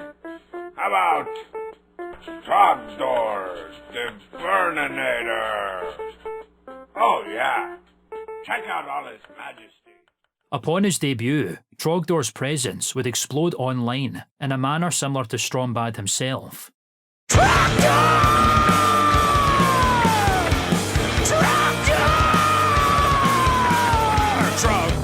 was a man! The step-by-step drawing tutorial conducted by Strombad would allow viewers to copy his illustrative style and spread Trogdor outside of the internet through graffiti all over the world, transforming into a repeated meme similar in style to the World War II era graffiti art titled "Kilroy Was Here." Due to his spread in popularity, Trogdor would uniquely ascend the confines of Homestar Runner altogether and become identifiable by fans and non-fans alike, due to his imitable appearance, ability to function as a standalone character outside of the Homestar body of work, and an accompanying theme song which would become the opening track on Strombad Sings and other type hits. Trogdor would become the best-selling character in terms of merchandise, with his first shirt reaching 900 sales on its first day in 2003, despite his minuscule appearances on this site at the time. What was I talking about? Oh yeah. Coupled with these developments, the Brothers Chaps would also revamp their fan stuff art gallery on January 27th, 2004, transforming it into weekly fan stuff, which would be updated every Thursday from its inception to 2009. These fan art contributions would come complete with short text-based descriptions provided by the brothers, with a significant backlog of projects and experimental works created within a few short years of Homestar's existence. The website would receive a page dedicated to preserving and showcasing previously mentioned content created for the website's inception, titled The Museum. The date of this page's inception is unknown. This page would also feature pre-website works, such as the original children's book and SNES animation, alongside sketchings of design concepts for the original Homestar Runner cast. 2004 ultimately serves as the true foundational year for Homestar Runner as an online entity, as career affirmation for the brothers, and as a recognisable franchise amongst other seasoned creatives. The franchise would appear in a variety of unexpected areas during this era, where it existed as a niche internet phenomenon. Merchandise and references to the Homestar cartoons would appear in a variety of television programs throughout the 2000s, such as the American reality show titled Ace of Cakes, which focused on a Baltimore, Maryland-based custom cake shop, and pop culture-centric live broadcast show titled Attack of the Show, where its hosts would reference a number of quotes and characters from the cartoons. The fact that what I really like about playing this is that it gives you the true experience. It really pulls, and you actually feel like you have the fish on the line. Right, and this, and it pulls hard. This is Angler's Quest. Yes, Angler's Quest. It's not an RPG. It's just a straight fishing game. Quest. That's what it sounds like. So let me show you. One of the most notorious references would occur on May 20th, 2003, when an American supernatural teen drama television series titled Buffy the Vampire Slayer would air the finale for its 7th and final season. The show, which garnered between 4 to 6 million viewers in its heyday, featured a scene where a variety of characters are playing the role-playing tabletop game Dungeons & Dragons, where Trogdor himself would feature as an enemy. Right. I open the door. You go through the door and are confronted by Trogdor the Burninator. Oh, bugger it. Fight. Audio 5 hit points. Trogdor has badly wounded you. Homestar would be referenced again in a spin-off show of the original series titled Angel, where a character is seen wearing a Strombad t-shirt. These references were placed by the creator, writer and director of both series, a man named Joss Whedon, who was a fan of the online franchise. Whedon would later go on to write and direct for a variety of films in the Marvel Cinematic Universe and the DC Cinematic Universe. Matt Chapman himself would consider the February of 2004 to be the true solidification of their work, upon receiving an original music demo produced for a Strombad email episode by the alternative rock band and fans of Homestar Runner They Might Be Giants, who who would collaborate back and forth with the brothers Chaps on various projects moving forward. One of the co-founders of the band, a man named John Linnell, would even provide his singing voice in a Strombad email for the Poopsmith, celebrating 200 episodes. 200 females, exhausting just to think about. How can we face 200 females? The thought of all those females makes me weak.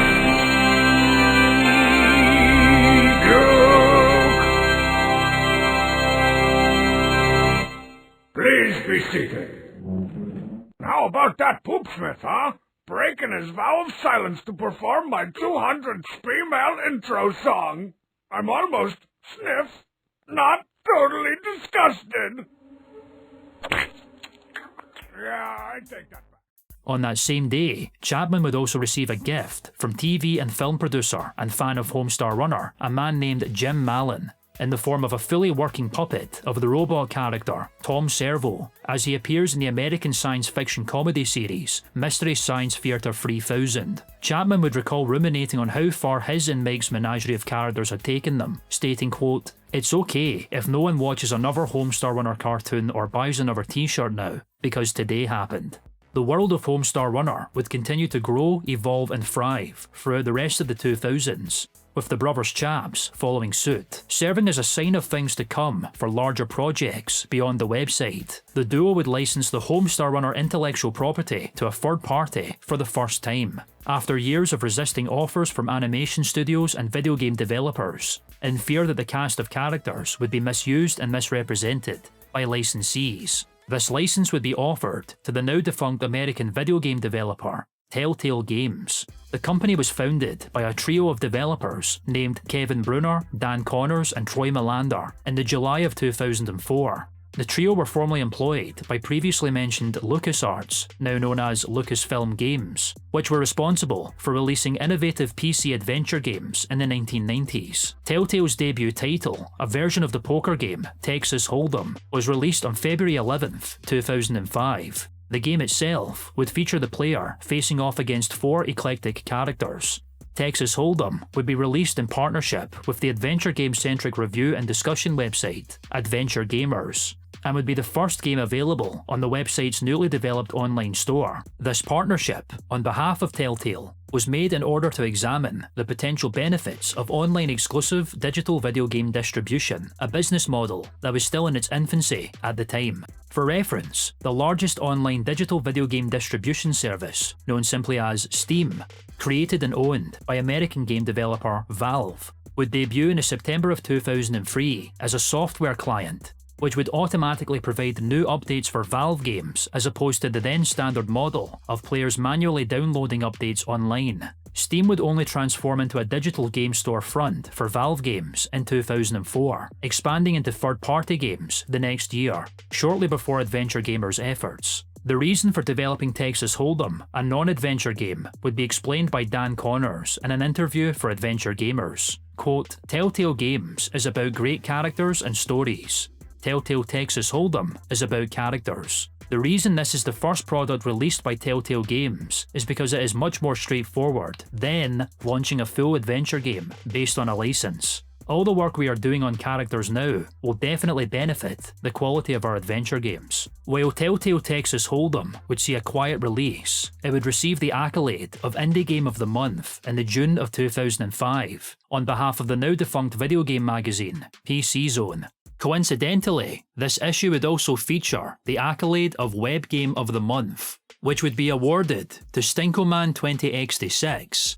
With the concept of character-centric adventure game development in mind, Telltale would release their first licensed adventure game featuring point-and-click mechanics on September 15th, titled Bone Out from Boneville, based on the cult favourite comic book series, Bone. The game's narrative would adapt the first story arc of this series, which was self-published in the July of 1991 by series creator and cartoonist Jeff Smith. The game would feature the eponymous Bone cousins, Phone Bone, Phony Bone, and Smiley Bone, navigating a fantasy desert after being chased out of their hometown of Boneville. As stated previously, Bone Out of Boneville would feature point-and-click mechanics, where players may navigate and interact with characters and items via clicking locations on screen. This gameplay model would be adapted in future adventure games on behalf of Telltale. This, coupled with a focus on cult favourite intellectual properties and puzzle solving, alongside character dialogue and interactions filled with offbeat humour and meaningful character development, would all become mainstays in future Telltale titles. While Bone Out of Boneville would receive a fairly lukewarm reception from critics, it would effectively establish the gameplay model that Telltale Games would focus on. The company would continue to develop adventure games based on intellectual properties, eventually moving to episodic titles, where a number of different stories would be explored in the same setting, as opposed to a standalone title.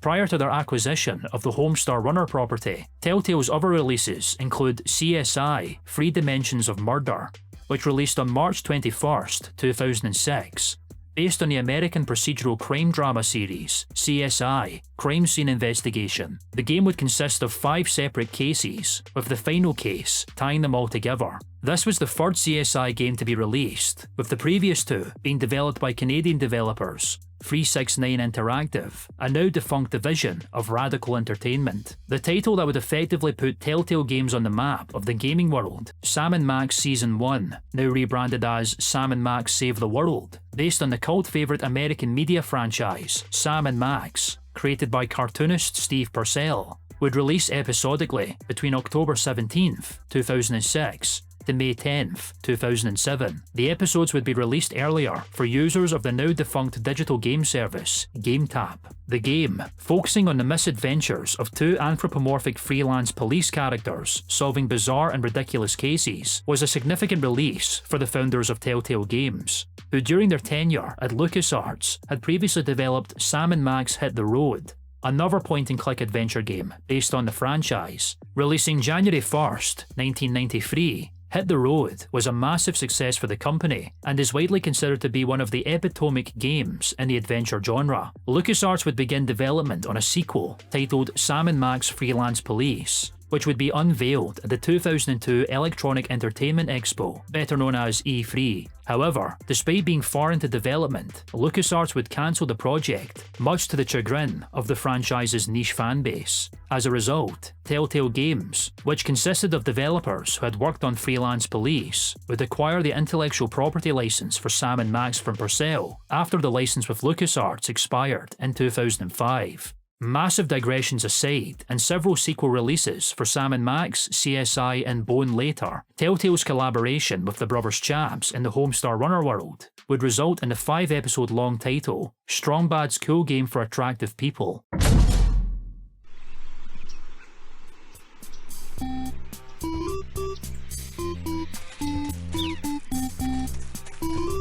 Check me out! The game itself would be touted as a collaborative effort between Telltale Games and the brothers Chaps' fictional video game company specialising in good graphics, Vidalectrix. The brothers, who are fans of Sam & Max Save the World, as well as the Telltale founders' previous work of Sam & Max Hit the Road, would conclude that a Telltale-designed Homestar Runner game would be a perfect fit. Strong Bad's Cool Game for Attractive People would release on a monthly basis between August 11th to December 15th, 2008, via PC and WiiWare, the digital game service provided with Nintendo's then latest console, the Nintendo Wii. A full-circle moment for the world of Homestar Runner, as its first licensed release would find itself on a Nintendo console, 12 years after its first animated cartoon was developed on a Nintendo console. The game would feature the eponymous breakout character of the franchise, Strong Bad, navigating through a smorgasbord of characters, locations, and inside jokes that had developed through the Strong Bad email segment, with each episode focusing on a major element seen throughout the cartoons and the website. From competing in sports events, 8-bit minigames, responding to emails, rock and roll shows featuring Limousine, and Trogdor, who serves as the final antagonist of the 5 episodes. The creative process between Telltale Games and the brothers Chaps was highly collaborative by design, with Matt and Mike Chapman being intimately involved with the game's scriptwriting process and brainstorming sessions for each episode's plot. to the extent that the duo would be sent these scripts for review, conducting rewrites and improvising lines from their home studio in order to, quote from game design lead Mark Darren, make the whole thing feel more Strongbad-y. The 5 installments of Strongbad's cool game for attractive people would be met with a positive reception from critics, both for PC and Nintendo Wii. The game was praised for Matt Chapman's voiceover work, music, and the authentic translation of Homestar Runner's characters and unique sense of humour. Finally, 11 years after Homestar's creation, and 8 years after the website's and cult fan base's inception, the Brothers Chap's self-made cartoon world had finally broken into the mainstream of entertainment, outside of their fanbase and television references. Solidifying this mainstream emergence, Strongbad would later appear once more as a guest character in a recreation of Telltale's debut release, titled Poker Night at the Inventory, released on November 22nd, 2010. Replicating the gameplay and character interactions initially seen in Telltale's Texas Hold'em, Poker Night at the Inventory would replace the original title's stock characters with a variety of popular and similarly niche online intellectual properties, including Strongbad, Max, from previously mentioned Sam and Max, Tycho Bray, a central character from the video game-centric online comic strip Penny Arcade, and the Heavy Weapons Guy, a playable class and flagship character from the 2007 first-person shooter game Team Fortress 2, published by previously mentioned Valve. Why do you keep calling me Tiny Heavy? You are heavy. Tiny. No? You are Red Team. You have killing gloves of boxing. You earn these for being great killer. You should try out for Red Team. I guess I could join your team of ruthless killers and lame hat wearers and watch you get grenaded by 8-year-olds. I will play the role of Team Mother and Lord High Ragamuffin. You take many bullets before dying, I think. Despite the world of Homestar Runner's meteoric rise to online fame within a short time span, and its transition from artistic experiment to full-time work, for Mike and Matt Chapman, the creative process behind the cartoons and the website would change very little. Throughout all of the franchise's cult and mainstream success, the Brothers Chaps would continue to humbly create and build upon their ever-growing body of work, independently, through Flash animation alone, their process having barely changed despite the Homestar Runner's massive success. However, through both Mike and Matt's creative and personal journeys, several aspects would begin to change, and the consistent flow of content would slowly and progressively shift in an unanticipated and unannounced way.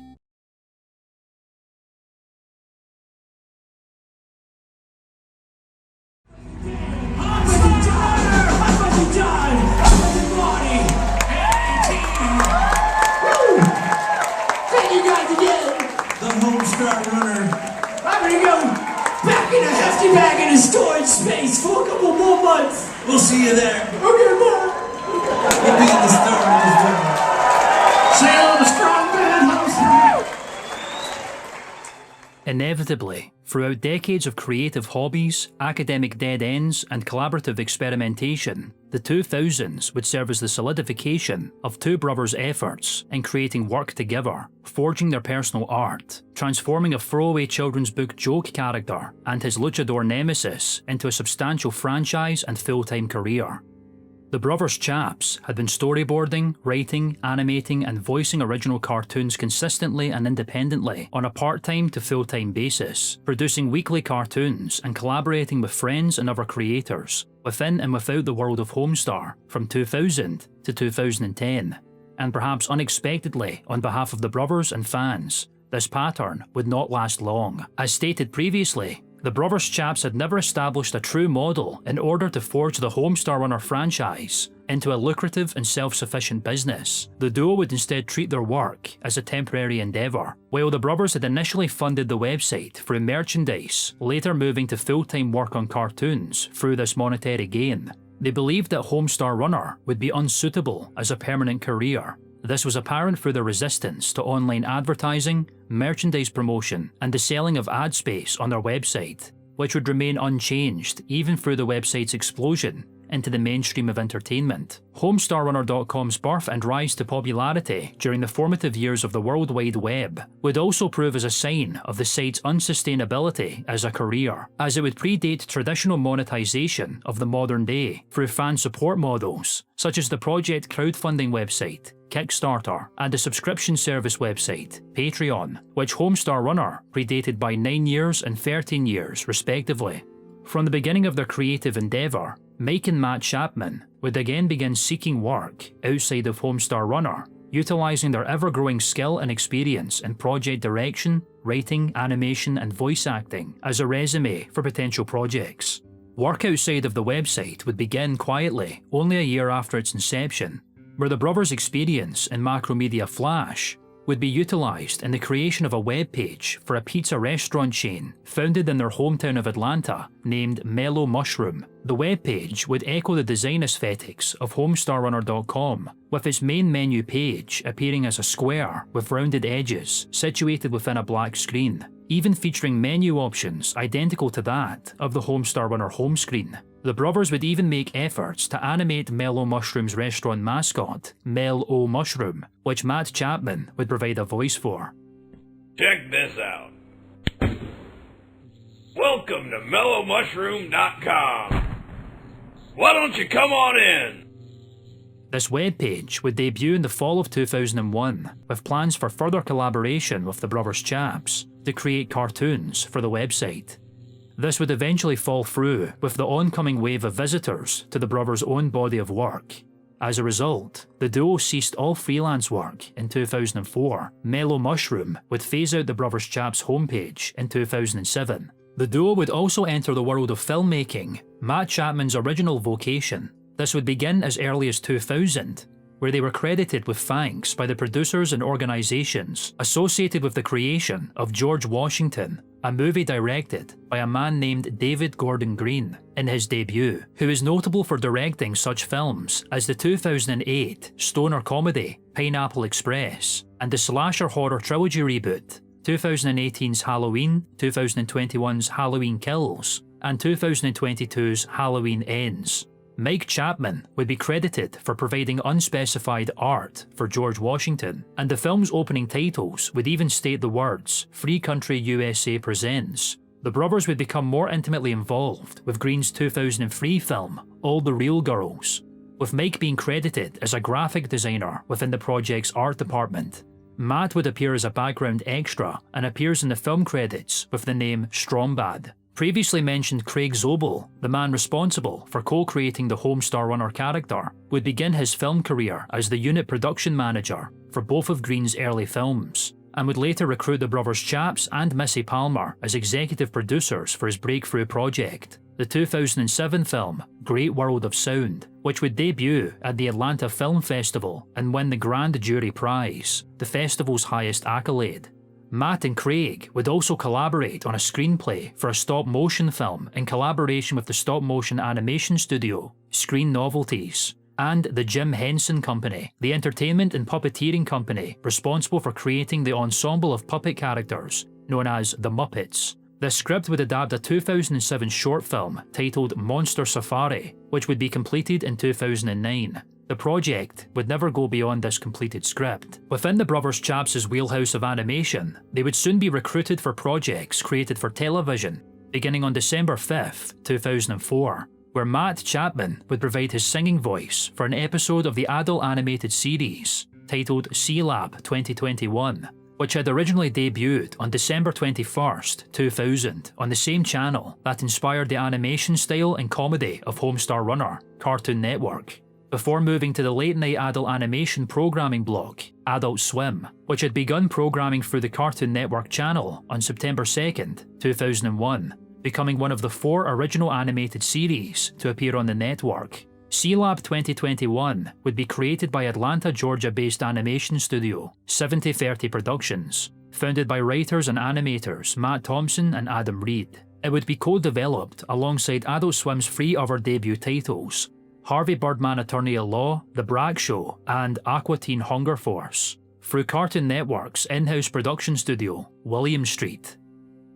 Okay, so this was a bigger rabbit hole than I was anticipating, so real quick, the studio, which originally formed in the building of the same name in 1994 as Ghost Planet Industries, would be partially responsible for Adult Swim's inception through the birth of their first series created for Cartoon Network, titled Space Ghost Coast to Coast, which debuted in 1994 and utilised characters and assets created by now defunct animation studio Hanna-Barbera, namely the late 1960s series Space Ghost. The studio's decade-spanning library of cartoons had been absorbed into the now defunct media conglomerate, Turner Broadcasting System, who had established Cartoon Network to house these intellectual properties. Through Space Ghost, the series co-creator and co-founder of William Street, a man named Mike Lazzo, would go on to become Cartoon Network's first programmer, later moving to program the newly founded Adult Swim with William Street, becoming the primary content producer for the network. Similar to Lazzo's efforts, 3 of Adult Swim's 4 debut cartoons would similarly utilise characters and assets from Hanna-Barbera's library, including C-Lab 2021, which adapted the early 1970s cartoon C-Lab 2020. Now, going back to the Brothers Chaps for a minute, Matt Chapman would feature in the 4th episode of C-Lab 2021's 4th season, titled Sharko's Machine, where he would perform montage songs in the 80s glam rock style of Limousine. This ever-growing presence within the creative industry and early bouts of professional work would continue alongside the duo's ever-growing online activity and reputation. This emerging workload outside of the website would begin piling upon the continuous weekly output of cartoons, which in itself had begun to extract a heavy creative toll on Mike and Matt Chapman.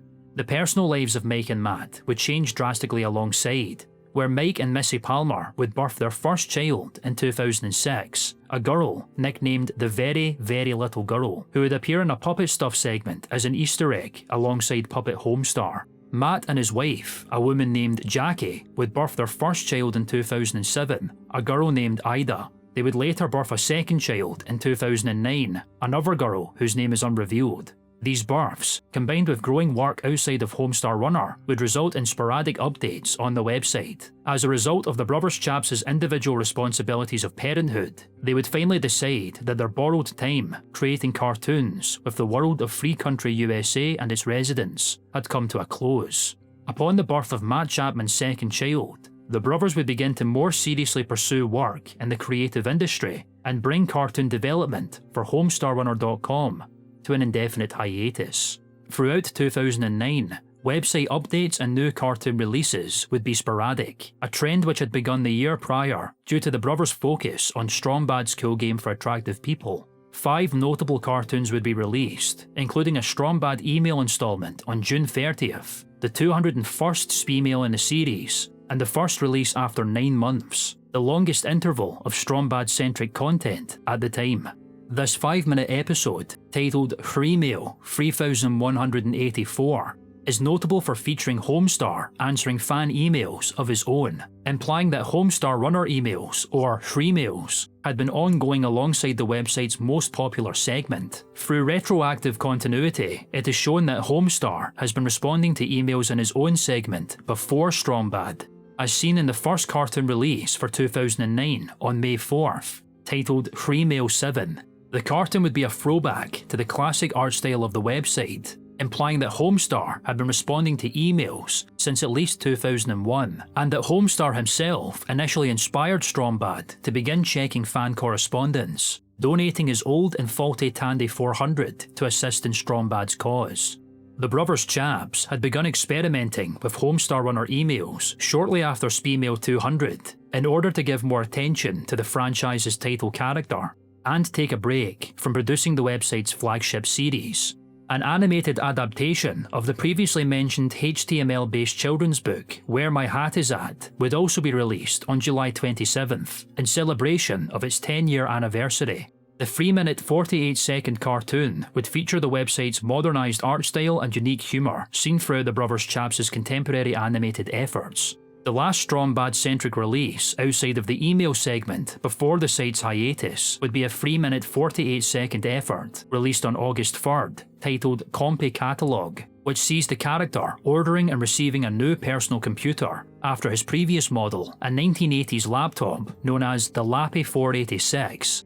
Loosely based upon the Compaq LTE line of laptop computers released in 1989, by the now defunct tech company Compaq, was destroyed in the previously mentioned Strombad email episode. The destruction and replacement of Strombad's computers was a semi-regular occurrence within Strombad email, allowing for new visual email checking settings and distinctive eras of spemail history that were defined by these ever-evolving retro machines. Before its accidental self-destruction, the Lappy 486 was Strombad's third computer and had been used to check 88 emails. It originally replaced the Compy 386, a desktop loosely based on the Compaq Desk Pro 386, released in 1986. This itself replaced the original Tandy 400 and was used to check 81 emails before succumbing to a world-breaking virus. Strombad's debut computer would check 44 emails before being thrown into the trash. In Compy Catalog, Strombad would make an unusual upgrade from 40-year-old beige-coloured machines, moving towards a contemporary desktop computer model known as Compay, complete with a mouse and graphics user interface. 2 more spemails would be released using this computer. The release that would mark the end of weekly website updates, released on November 10th, would be a 1-minute 46-second early Halloween effort titled Pumpkin Show, starring Homestar Runner as he hosts a pumpkin carving game show, a setting of which the character would often find himself in through a variety of cartoons in the Homestar Runner body of work. With this, Matt Chapman would announce the website's indefinite hiatus due to the birth of his second child on December 1st through their news page on FeedBurner, a web feed service provided by American technology company Google, which the Brothers Chaps began using in August to provide updates outside of the site. However, Homestar Runner fans, and even the brothers themselves, would be unsure as to how long this hiatus would go on for. Entering 2010, this hiatus would be relatively lengthy, with HomestarRunner.com's storefront receiving minor updates throughout the first 3 months of the year, until the release of a cartoon on April 1st in celebration of April Fool's Day titled Exeriously Forsex. The 54-second effort, presented in the style of a Saturday morning cartoon intro title, was released under the false pretense that Homestar Runner would be receiving another artistic revamp, this time in the style of 1990s cartoons presenting themselves as darker and edgier. Homestar Runner would take this sentiment literally, as all characters in the world of Free Country USA would become edgy in body and soul. Exeriously Forsex would also receive a main page design, the first menu update in 2 years. Jonah! I can't understand a word that you're saying! The site would dip into silence again, emerging 5 months later with the site's annual holiday cartoon on December 14th, titled A Decemberween Mackerel. Decemberween being the Homestar Runner equivalent to Christmas, which had been referenced in holiday cartoons since 2001. This would be the only full-length cartoon with a running plot released on the site, running at a length of 6 minutes 4 seconds. 8 days later, on December 22nd, the site's annual Halloween cartoon would be released. The interactive short, titled Which Ween Costumes, would be heavily truncated to only include the annual character pop culture costume lineup, which often appeared at the end of every Halloween cartoon. It would humorously reference the lateness of the short, having the Homestar characters situated in a snowy landscape with Christmas-centric costumes. Why does this feel weird? What are you talking about? We stand around in the snow dressed in Decemberween-themed costumes every year. It's our thing. It's what we do. Are you sure?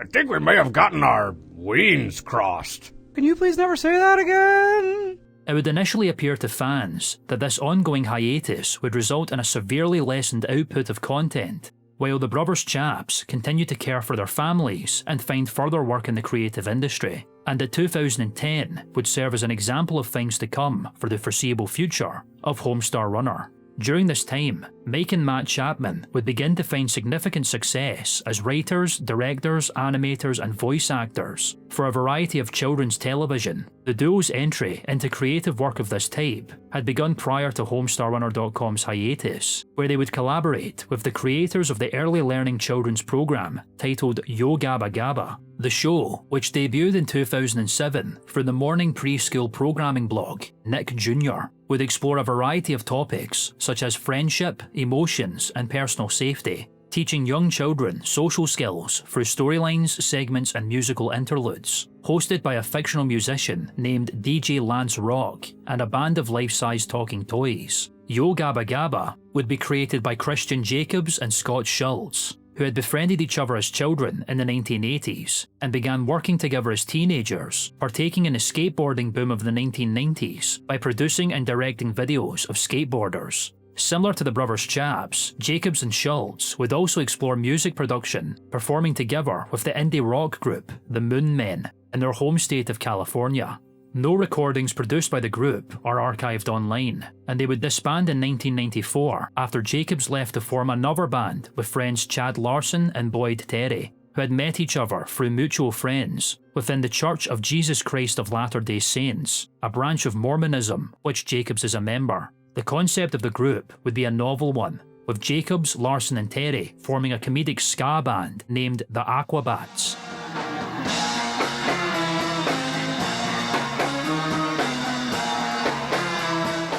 Depicting themselves as a troupe of crime-fighting superheroes, donning goggles and blue spandex shirts, originally conceptualizing themselves as a punk rock band in efforts to counteract the harsher music groups that existed at the time. The Aquabats' discography and live performances would reflect this theme, featuring stunts and supervillains for the group to fight. Jacobs would perform as the lead singer named the MC Bat Commander. The band would become a cult success and later move from the ska genre, exploring punk rock and new wave sounds, as well as changing their musical lineup as they continue to evolve. The MC Bat Commander and Terry, as his character Crash McLarson, would be the only two mainstays of the Aquabats. Schultz would work on video projects for the Aquabats as producer, editor and director under the pseudonym The Sea Ghost. Circling back to Yo Gabba Gabba, Jacobs and Schultz made it a goal to create an early learning show which would feature real musicians and performers despite having no prior experience in any aspects of show production at the time.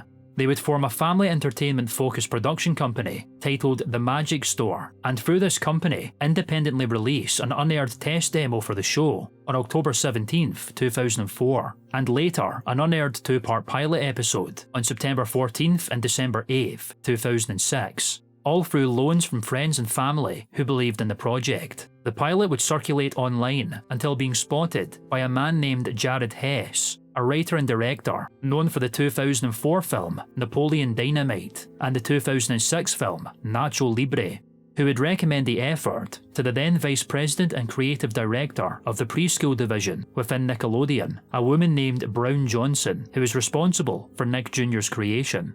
Upon Yo Gabba Gabba's launch, the brothers Chaps would provide animation for a segment seen in the 7th episode of the show's first season, titled Friends, which aired on August 29th, 2007. The segment, titled Faldars and the Yellow Alien, would echo many elements seen within Homestar Runner cartoons, such as the series' penchant for pre-programmed keyboard tunes and flash-compressed sound effects. Once upon a time, in a faraway galaxy, deep in outer space, there was a young alien monster boy named Faldars.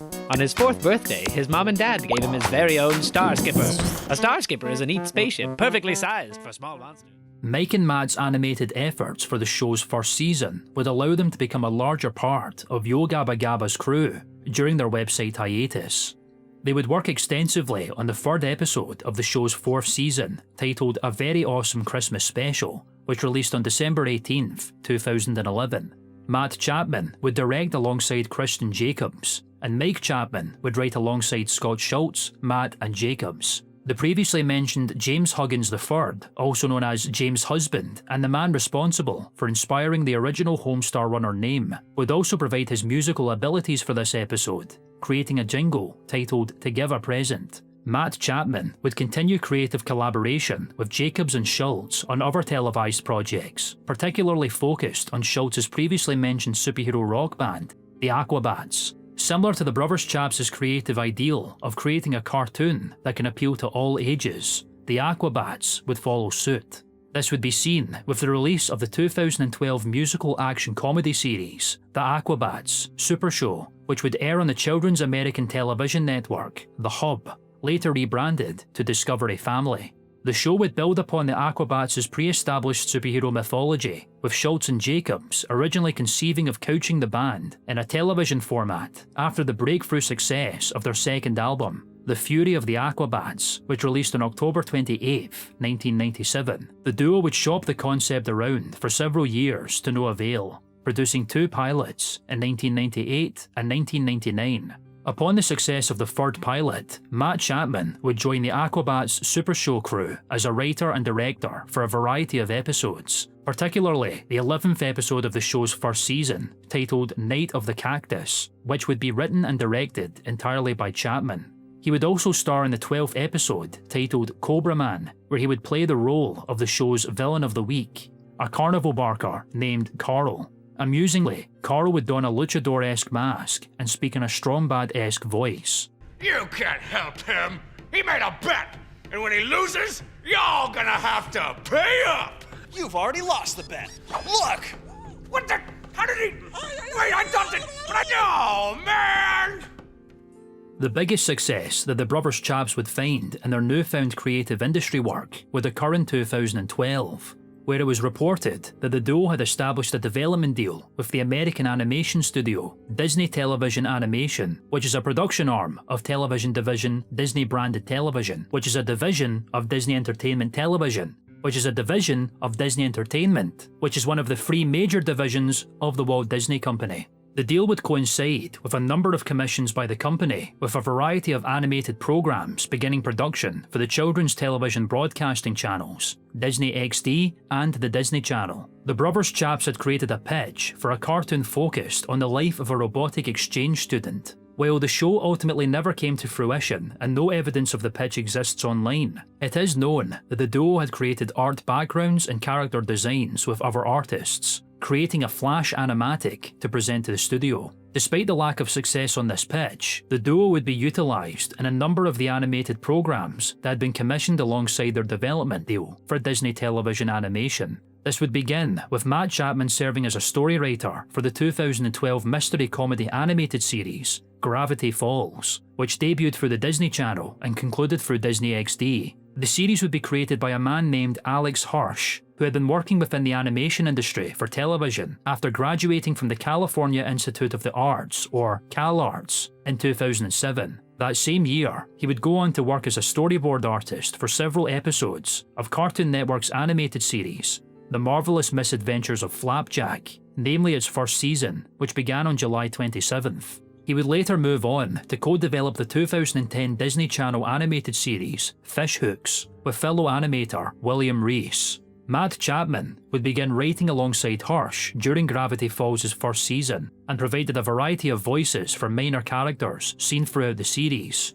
Matt and Mike would also function as story writers for the 2013 animated series, Wander Over Yonder, which debuted through the Disney Channel and concluded through Disney XD. The series would be created by a man named Craig McCracken, a renowned animator known primarily for the creation of Cartoon Network's previously mentioned Powerpuff Girls and Cartoon Network's 2004 series, Foster's Home for Imaginary Friends, being nominated and winning a variety of awards for his work on episodes and show production through the Primetime Emmy Awards, an arm of the Emmy Awards, or simply the Emmys, that award outstanding achievements in the television industry. The duo would write episodes in 2014, late into Wander Over Yonder's first season. Throughout this explosive foray into the world of animation for reputable creators and networks, the brothers Chaps' original home of HomestarRunner.com would continue a quiet existence, far from the previous belief that content would continue to be produced, albeit rarely, as seen through 2010.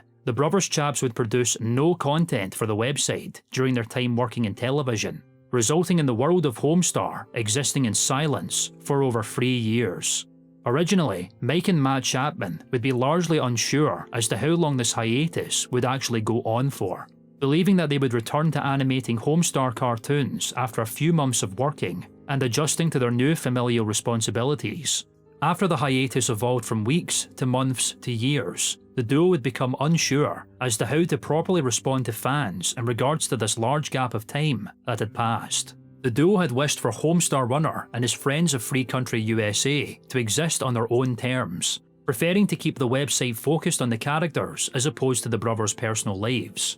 They became unsure as to how they should tackle this emerging issue and didn't want to announce that Homestar cartoons would indefinitely cease production due to their newfound television work and parenthood, making their former full-time work on the website difficult. This is attributed to their belief that it, quote, felt like pulling the curtain back too far beyond the website. As a result, HomestarRunner.com would find itself in a prolonged timeframe of silent stagnation, with its grassroots fanbase remaining unsure if the Brothers Chaps would ever return. During this period, the franchise's flagship and breakout characters, Homestar and Strongbad, would make a surprise public appearance on July 18th, 2013, during Woodstock, a geek culture-centric touring variety show co-created by actor Will Wheaton, special effects technician and television personality Adam Savage, and the comedy music duo Paul and Storm, comprised of Paul Sabarin and Greg Storm DiCostanzo. The tour would be formed sometime in 2009, where Paul Sabarin would contact Will Wheaton with the concept. After informing him that Adam Savage would be involved, work would begin almost immediately, its first show debuting in San Francisco, California on October 19th. Woodstock would primarily consist of comedy and music performances from an ever-changing bill of individuals, known in a variety of subcultures, a number of which found their fame via online content creation. Fitting this category, Homestar and Strongbad would appear to open Woodstock's 18th show, dubbed Woodstock 5.0, albeit as static images, introducing Wheaton to the stage.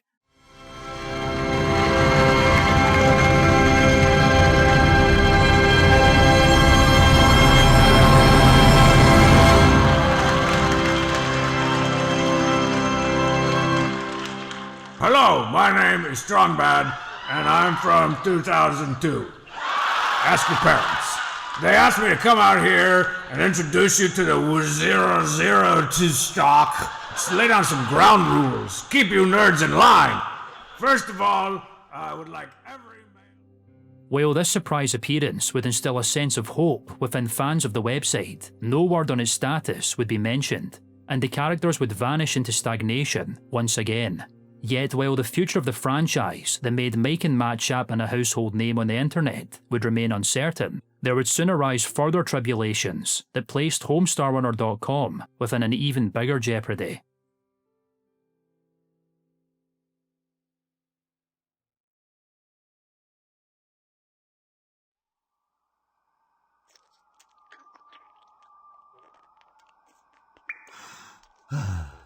You got this, Homestar. This is nothing.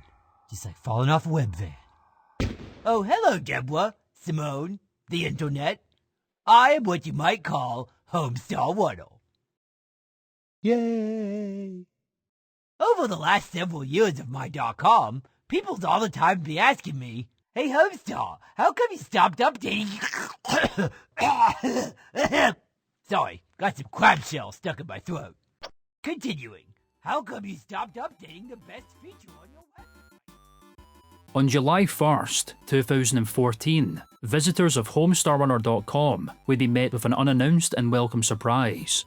A 4-minute 47-second cartoon titled April Fool 2014 had been released, which made a tongue-in-cheek reference to the almost abandoned state the Brothers Chaps had left the website in. This release would replace the site's welcome screen, which had been updated with the modern Homestar art style on June 10th, 2003. In the cartoon, the screen would appear dilapidated. It is here that Homestar Runner would make the bold and meta decision to update features of the website that had been dormant for far too long, such as the previously mentioned Flash game from the website's inception, Hairstyle Runner. He would also revamp the classic Kick the Can animation, bringing the old-timey Homestar world into colour. This would continue until Strongbad intervenes, and the duo would perform a duet together, completing the website's long overdue update.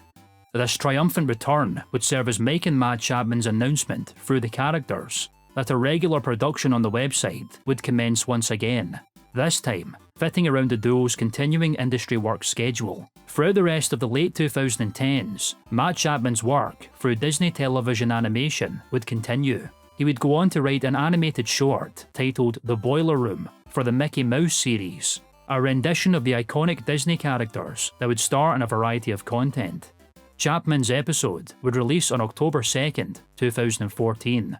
His voice acting career would also progress extensively during this period, featuring in the voice cast of several animated series developed for Disney XD. This includes minor roles in 2015's Star vs. the Forces of Evil, and a recurring character in 2015's Pickle and Peanut, of which Chapman would write for several episodes. He would even make his live-action debut in the 2018 mystery thriller crime drama titled $1, which would feature on the American subscription-based streaming service CBS All Access, now rebranded as Paramount Plus.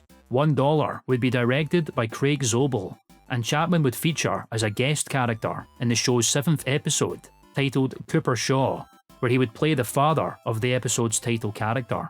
The most notable development that would occur during Homestar Runner's revival would be a long-awaited outcome from the 2013 development deal between Disney and the Brothers Chaps.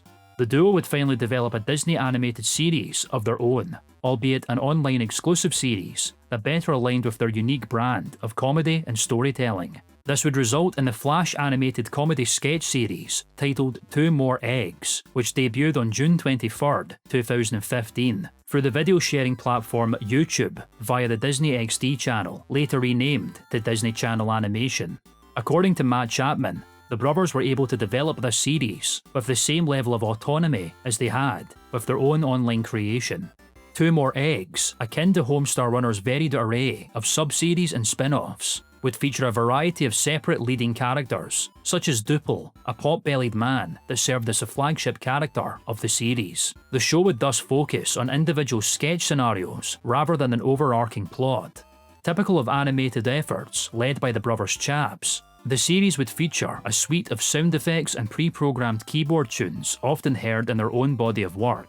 Similar to Homestar Runner's original weekly schedule, the duo would produce installments of Two More Eggs every Tuesday from its inception, consisting of episodes that would typically run over a minute in length. Its debut would be covered through a variety of news outlets, touting its creation on behalf of the masterminds behind Homestar. Two More Eggs would eventually debut on the Disney XD television channel 2 months after its online debut, and would go on to produce 2 more seasons, the third ending on August 17th, 2017. As HomestarRunner.com began to reawaken during this period, a newly emerging threat that would directly affect the very foundations of the 14-year-old website had begun to arise, that would force the Brothers Chaps to seek drastic changes in order to maintain its existence.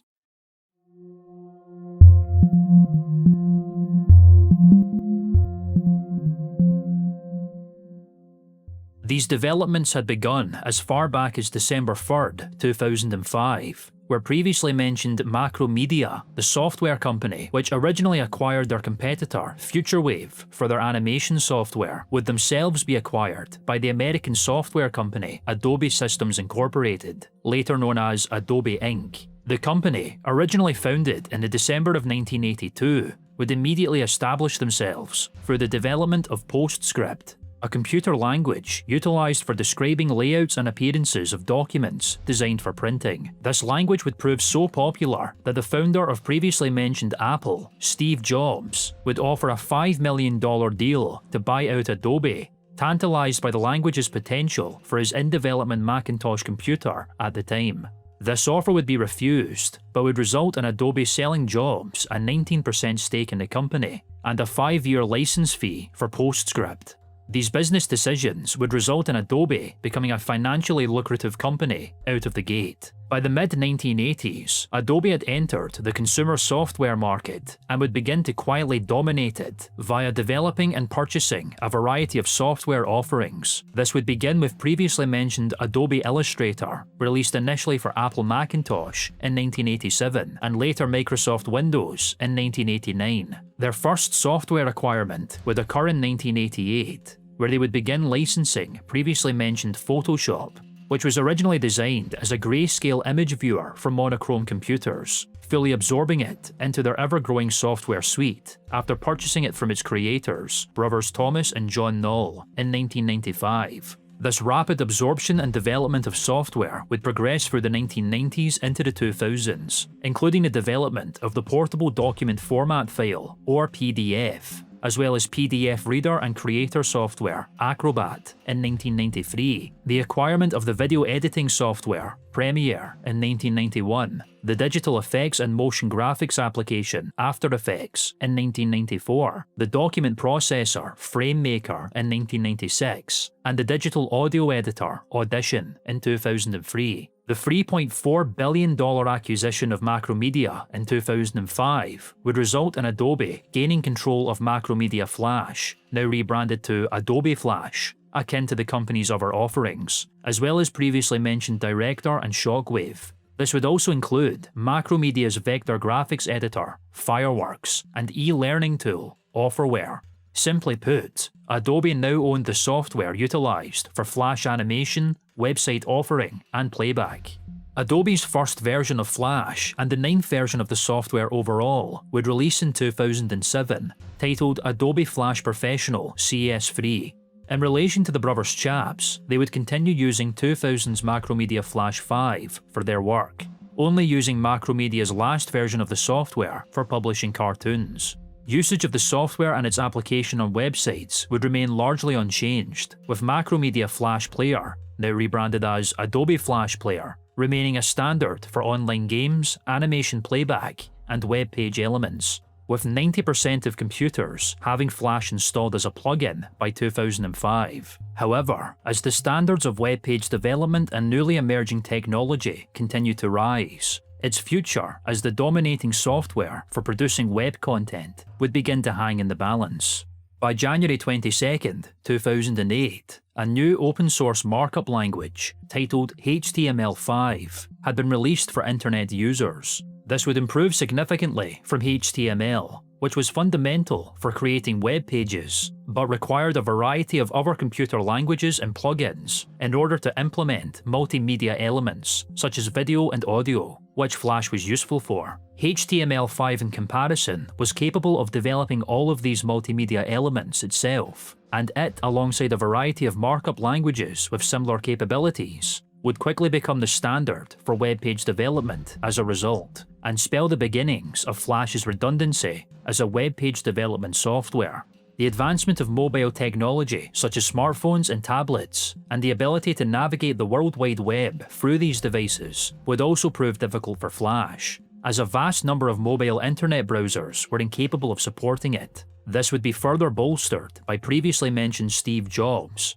who is adamantly against Flash support for iOS, the mobile operating system used for Apple's iPod, iPhone, and iPad devices. Jobs would lambast Flash's seemingly antiquated capabilities, such as its major security issues, resource-intensive and slow performance, and inferiority compared to newly emerging open-source languages, such as HTML5, of which Apple devices were an early adapter. This would culminate in the controversial and critical open letter written by Jobs, titled Thoughts on Flash, which he would publish on April 29, 2010, further expanding on his reasoning for Flash's inadequacy, demands for change, and mobile technology becoming incompatible with Flash implementation. The open letter reads in part, quote, Apple has a long relationship with Adobe. In fact, we met Adobe's founders when they were in their proverbial garage. Apple was their first big customer, adopting their PostScript language for our new LaserWriter printer. Apple invested in Adobe and owned around 20% of the company for many years. The two companies worked closely together to pioneer desktop publishing, and there were many good times. Since that golden era, the companies have grown apart. I wanted to jot down some of our thoughts on Adobe's Flash products so that customers and critics may better understand why we do not allow Flash on iPhones, iPods, and iPads. Adobe has characterized our decision as being primarily business-driven. They say we want to protect our App Store, but in reality, it is based on technology issues. Adobe claims that we are a closed system and that Flash is open, but in fact, the opposite is true. Let me explain. HTML5, the new web standard that has been adopted by Apple, Google, and many others, lets web developers create advanced graphics, typography, animations, and transitions without relying on third-party browser plugins like Flash. HTML5 is completely open and controlled by a standards committee of which Apple is a member. Apple began with a small open-source project and created WebKit, a complete open-source HTML5 rendering engine that is the heart of the Safari web browser used in all our products. WebKit has been widely adopted. Google uses it for Android's browser, Palm uses it, Nokia uses it, and RIM, BlackBerry, has announced they will use it too. Almost every smartphone web browser, other than Microsoft's, uses WebKit. By making its WebKit technology open, Apple has set the standard for mobile web browsers. Adobe has repeatedly said that Apple mobile devices cannot access the full web because 75% of video on the web is in Flash. What they don't say is that almost all this video is also available in a more modern format, H.264, and viewable on iPhones, iPods, and iPads. Another Adobe claim is that Apple devices cannot play Flash games. This is true. Fortunately, there are over 50,000 games and entertainment titles on the App Store, and many of them are free. There are more games and entertainment titles available for iPhone, iPod, and iPad than for any other platform in the world. Symantec recently highlighted Flash for having one of the worst security records in 2009. We also know firsthand that Flash is the #1 reason Macs crash. We have been working with Adobe to fix these problems, but they have persisted for several years now. We don't want to reduce the reliability and security of our iPhones, iPods, and iPads by adding Flash. In addition, Flash has not performed well on mobile devices. We have routinely asked Adobe to show us Flash performing well on a mobile device, any mobile device, for a few years now. We have never seen it. Although Flash has recently added support for H.264, the video on almost all Flash websites currently requires an older generation decoder that is not implemented in mobile chips and must be run in software. The difference is striking. For example, H.264 videos play for up to 10 hours, while videos decoded in software play for less than 5 hours before the battery is fully drained. Flash was designed for PCs using mice, not for touchscreens using fingers. For example, many Flash websites rely on rollovers, which pop up menus or other elements when the mouse arrow hovers over a specific spot. Apple's revolutionary multi-touch interface doesn't use a mouse, and there is no concept of a rollover. Most Flash websites will need to be rewritten to support touch-based devices. Adobe also wants developers to adopt Flash to create apps that run on our mobile devices. We know from painful experience that letting a third-party layer of software come between the platform and the developer ultimately results in substandard apps and hinders the enhancement and progress of the platform. Flash was created during the PC era, for PCs and mice. Flash is a successful business for Adobe, and we can understand why they want to push it beyond PCs. But the mobile era is about low-power devices, touch interfaces, and open web standards, all areas where Flash falls short. The avalanche of media outlets offering their content for Apple's mobile devices demonstrates that Flash is no longer necessary to watch video or consume any kind of web content. And the 250,000 apps on Apple's App Store proves that Flash isn't necessary for tens of thousands of developers to create graphically rich applications, including games.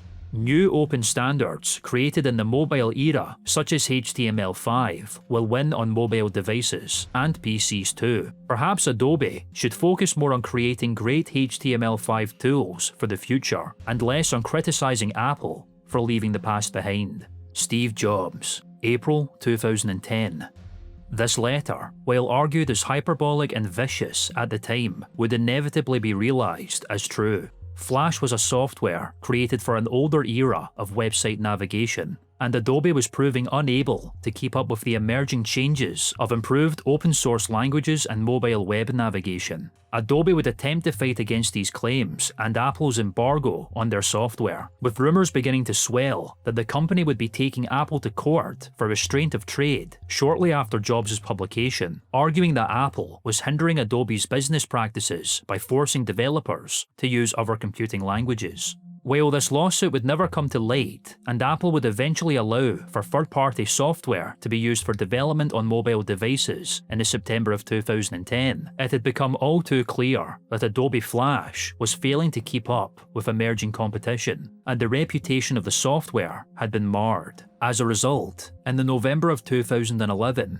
Adobe would finally reveal that they would no longer be developing the software, advising creators to move on to other web page languages. By February 2016, Adobe would begin to move away from Flash branding, with the software's next update changing from Adobe Flash Professional to Adobe Animate, which would provide the same capabilities as its predecessor without the necessity of Flash playback, relying on HTML5 and other languages instead. As a variety of developers, creatives, and websites would begin to migrate from Flash to other alternatives, it would become inevitable for Mike and Matt Chapman to take action and maintain the Homestar Runner body of work. Around the time of HomestarRunner.com's revival, the duo had finally upgraded from Macromedia Flash 5, now utilising a more contemporary version of Adobe Flash Professional. During this turbulent period for the software, the brothers Chaps had been slowly producing animated efforts after their April Fool's Day debut in 2014, releasing 2 more cartoons that year, alongside a variety of website updates.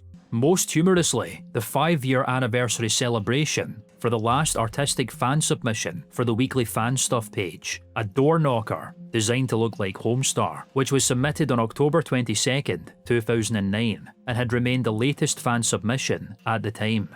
The site's most recognisable feature would also re-emerge after 5 years of silence. Emails are like hot pockets. They're full of garbage and cheese. Dear Strong Bad, when are you gonna dust off the compay and answer an email? Matt Massapequa. Wait a minute. Have I not always checked my email on kitchen appliances? Dear Strongbad. Dear Strongbad. Dear Crushed Ice. Dear Strongbad. Oh yeah! Computers!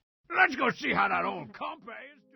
The 206th installment of Strongbad Email, a 4-minute 47-second effort, simply titled Speemail 206, would release as another April Fool's Day surprise in 2015. The episode would reveal that Strongbad had in fact been checking emails all throughout the website hiatus, albeit exclusively through kitchen appliances. He would thus begin checking emails through his computer once again, revealing that the compay had gathered significant dust due to the lack of use. It would thus be replaced after only 3 emails with the Lapier, a laptop more reminiscent of the retro computer technology Strongbad would advocate that remains his current email checking device. 2015 would also be the year that the website would acknowledge its incoming Flash crisis with the release of Flash is Dead, a 2-minute cartoon where Homestar and Strongbad would react to the world of Free Country USA falling apart due to support for Flash Player videos rapidly being dropped in response to Adobe moving away from the software. This cartoon would directly respond to 2 major internet browsers, Google Chrome and Mozilla Firefox, deprecating Flash-built websites, resulting in videos and other elements of web pages appearing with error messages. While Strongbad would joke about learning HTML5 before their website collapsed in the cartoon, the brothers Chaps would have no concrete solution as to how to navigate this challenge at the time. They would reason that converting the entire Flash-based website to HTML5 would result in a bandwidth issue for the site, as these files were significantly larger. They had begun to spread Homestar Runner content outside of the website, albeit only registering official Homestar accounts on social media sites that would remain inactive. This would include the HomestarRunner.com channel on previously mentioned YouTube,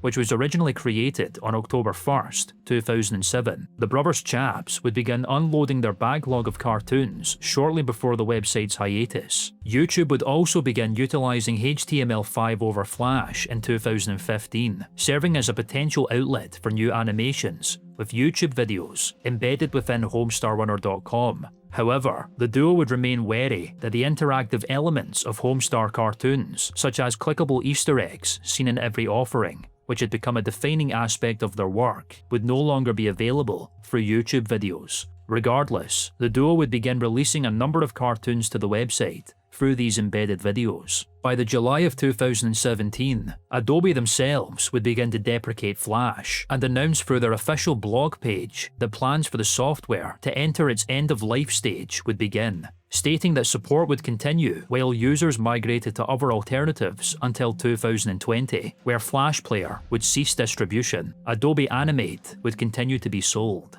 With this timeframe confirmed, Mike and Matt Chapman would continue exporting previous animations in higher quality formats for safekeeping, such as previously mentioned H.264, a video compression standard which offered greater quality than Flash, and the same standard of which they would use for YouTube. On July 17th, 2018, the Brothers Chaps would showcase their ongoing work to migrate the website through a subscription-based newsletter for the fans named the Delete Heads Download, which was created on January 13th of that year in order to keep those interested in the website aware of what changes were being worked on during this oncoming post-Flash era. This would comprise of an all-new front page designed for a basic HTML. While capturing the aesthetics of Homestar Runner, this page would be relatively limited due to the nature of embedded YouTube videos. After this showcase, this test page would receive very little updates. Despite these experiments, it would seem apparent that no alternatives would satisfactorily replicate the unique soul of Homestar Runner cartoons that had been established through Flash, and the new standards of web page design would prove too large for the now 18-year-old site and its massive body of work to handle. With all available options explored resulting in dead ends, an entirely new avenue had suddenly appeared that would seem promising not just to the Brothers Chaps, but all web users who had pioneered independent Flash creation. What's more, this avenue would emerge from another website that had similarly relied heavily on the software for its art. The staff of previously mentioned Newgrounds, alongside website founder Tom Fulp, had quickly come to the conclusion that Flash was becoming outmoded by newly emerging alternatives as early as 2010, and while new content submitted by creators through the portal had moved to HTML5, there arose concern as to how Newgrounds' legacy content would survive upon the day that the software would eventually become deprecated. In response to this, a staff member within Newgrounds, a man named Mike Welsh, would take it upon himself to create solutions in order to prepare for this incoming threat. Welsh, a full-time programmer for the website, would be best known by site visitors as the developer of a game titled Doom Triple Pack, a Flash conversion of free first-person shooter PC game demos. The 1993 game Doom, developed by id Software, the 1994 game Heretic, developed by Raven Software, and its 1995 sequel Hexen, Beyond Heretic. After leaving Newgrounds in 2012, Welsh would release his first resource for Flash migration shortly after his departure. The resource, a video converter titled Swivel, would be announced by Tom Fulp on January 27, 2013. This converter would allow Flash animators to convert the original Flash file format, known as Small Web Format or SWF files, into video file formats of the user's choice. While Swivel would prove useful for converting Flash videos in order to be used on mobile devices, it would not wholly solve the issue of entire websites being forced to migrate to other alternatives outside of Flash. Thus, alongside a group of developers, Welsh had begun working once again to find another solution. In 2016, Welsh's team would begin work on an emulator, or a software that would enable a computer system to replicate and behave like another system. This replication in particular would emulate animations and videos created for Flash Player. The software, originally developed under the name Fluster, would again be announced through Newgrounds on August 23, 2019 by the name Ruffle. Its development would be sponsored by the site, investing in its creation. Ruffle's design applications would be twofold. It would be available as a desktop client for users to install directly to their computer, and a web client which users can install as an extension to their preferred web browser. This desktop client could be utilized by website authors in order to load Flash content through Ruffle, while website visitors could utilize the Ruffle extension to automatically load Flash content through it, should said website lack the emulator.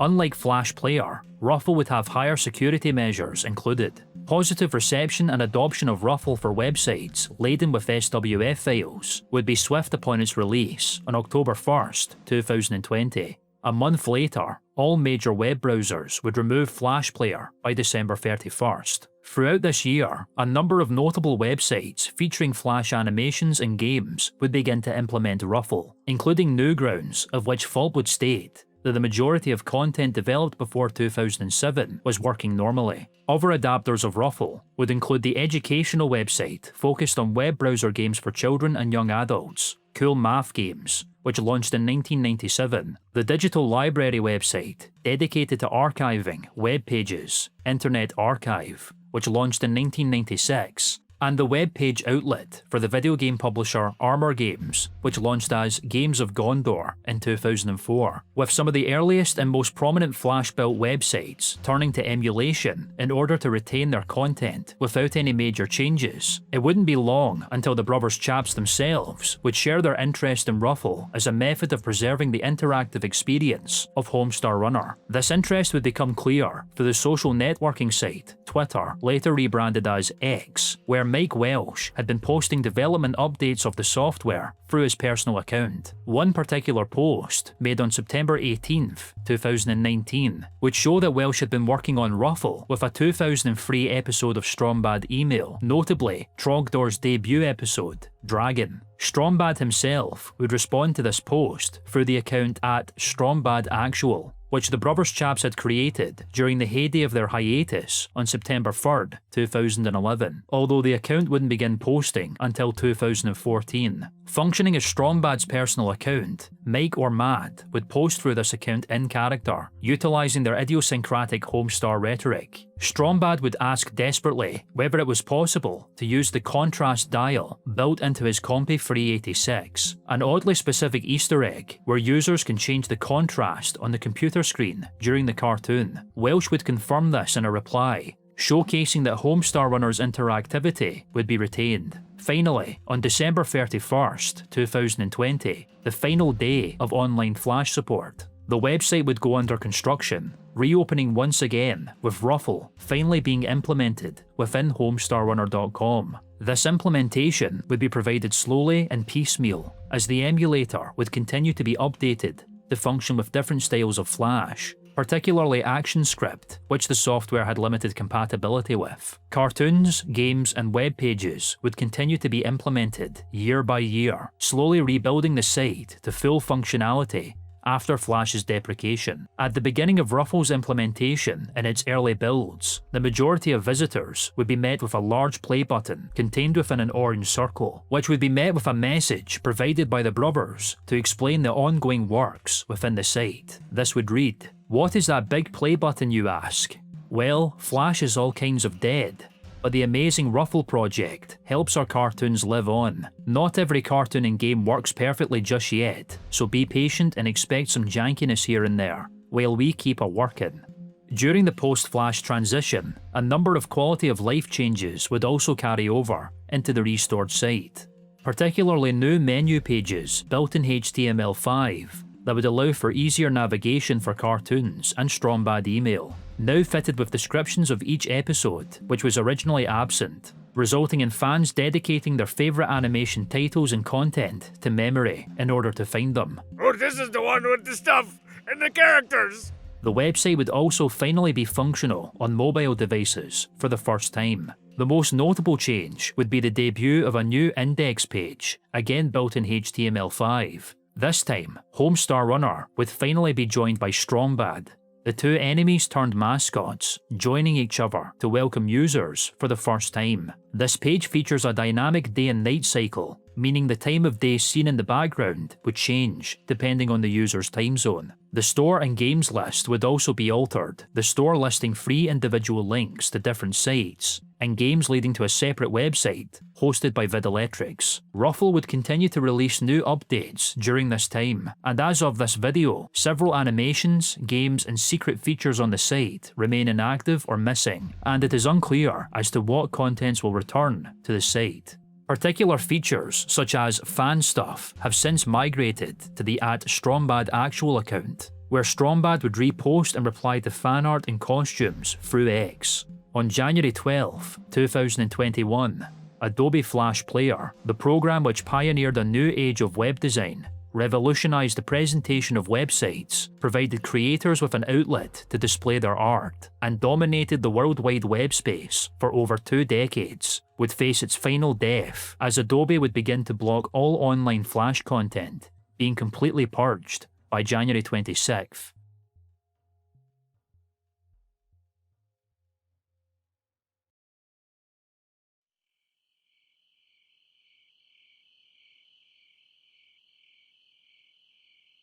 So, do you guys think that's true?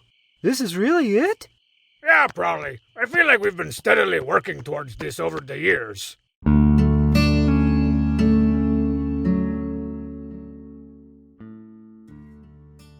Throughout the next few years, Mike and Matt Chapman would continue producing holiday cartoons, as well as social media exclusive content such as YouTube and X. These videos produced outside of the site would be listed on respective page lists on homestarrunner.com. Notable developments include the release of a multi-episode point-and-click adventure game released on August 11th, 2023, titled Danger-esque: The Rumisode Triangulate, based on Strombad's series of action films of the same name, and another in-universe joke created through a Strombad email episode. The game collection would be an expansion of the Flash game Danger-esque Rumisode 1, Behind the Danger-esque, created in the style of 1990s point-and-click games created by previously mentioned LucasArts. The game would be recreated in the video game engine Unity and would feature new levels and full voiceover. It would release through previously mentioned Steam and the indie game digital distribution site itch.io. For merchandise, the Brothers Chaps would release a light strategy/area control board game titled Trogdor, the board game. Its description would humorously poke fun at the ludicrously layered nature of Homestar lore, and the board game would be touted as a, quote, board game adaptation of the video game adaptation of the song from the cartoon. Trogdor the board game would initially debut on previously mentioned Kickstarter in the summer of 2018, reaching over $1.4 million through 20,000 backers. The game would be developed by the brothers under their Videlectrix moniker, alongside a man named James Ernest, the founder of game company Cheap Ass Games. The game miniatures would be sculpted by previously mentioned Rick Van Velser. The game would be shipped to backers in the July of 2019, later being available for retail in the fall of 2020. For the site's main draw of animation, Mike and Matt Chapman's most recent release, as of this video, the 4-minute 25-second effort titled Back to a Website, would release on April 16th, 2025. This cartoon would celebrate the website's 25-year anniversary, or 25.coms, as the characters would refer to it as. Here, Strombad and Homestar Runner would celebrate in song, with a variety of the Homestar cast appearing alongside. The cartoon would feature a variety of references across the website's history, including its very first homepage and Strombad's very first desktop computer. The song title would refer to the changed landscape of website animation since their heyday, summarising the internet today as 4 websites accessed through mobile phones. To this day, HomestarRunner.com still receives sporadic updates, maintaining the same pace of content production since its return in 2014. Outside of Homestar Runner, the brothers, particularly Matt Chapman, continue to work in the animation industry. His latest voiceover role would be in Cartoon Network's 2013 animated series, Teen Titans Go, during its 8th season, which debuted in 2024. He would also provide photography for a book released in connection with previously mentioned Gravity Falls, titled The Book of Bill, which released on July 23rd, 2024.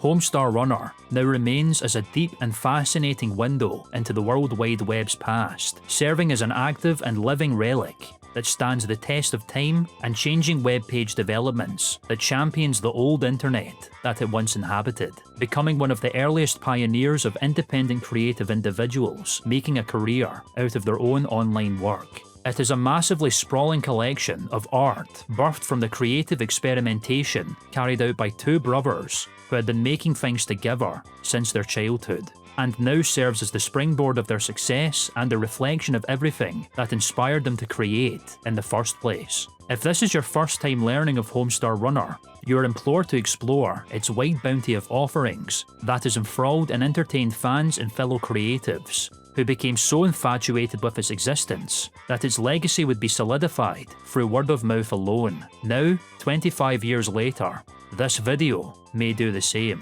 This is the world of Free Country USA, which began through a terrific athlete.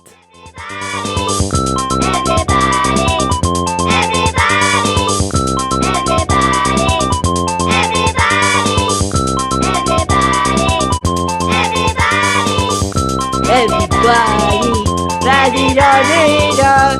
Everybody, la-di-da-di-da.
Oh, jeez. Well, what's this? Oh, is it supposed to be like an Easter egg at the end of the video? Oh, because Homestar does that? Alright, okay. That's cute. That's cute. Cool. Well, you just watched like a 3-hour video practically. Do you want to go like just lie down? Eat dinner or something? I'll have another video out like 3 years from now or something. Go on, sure. Jeez.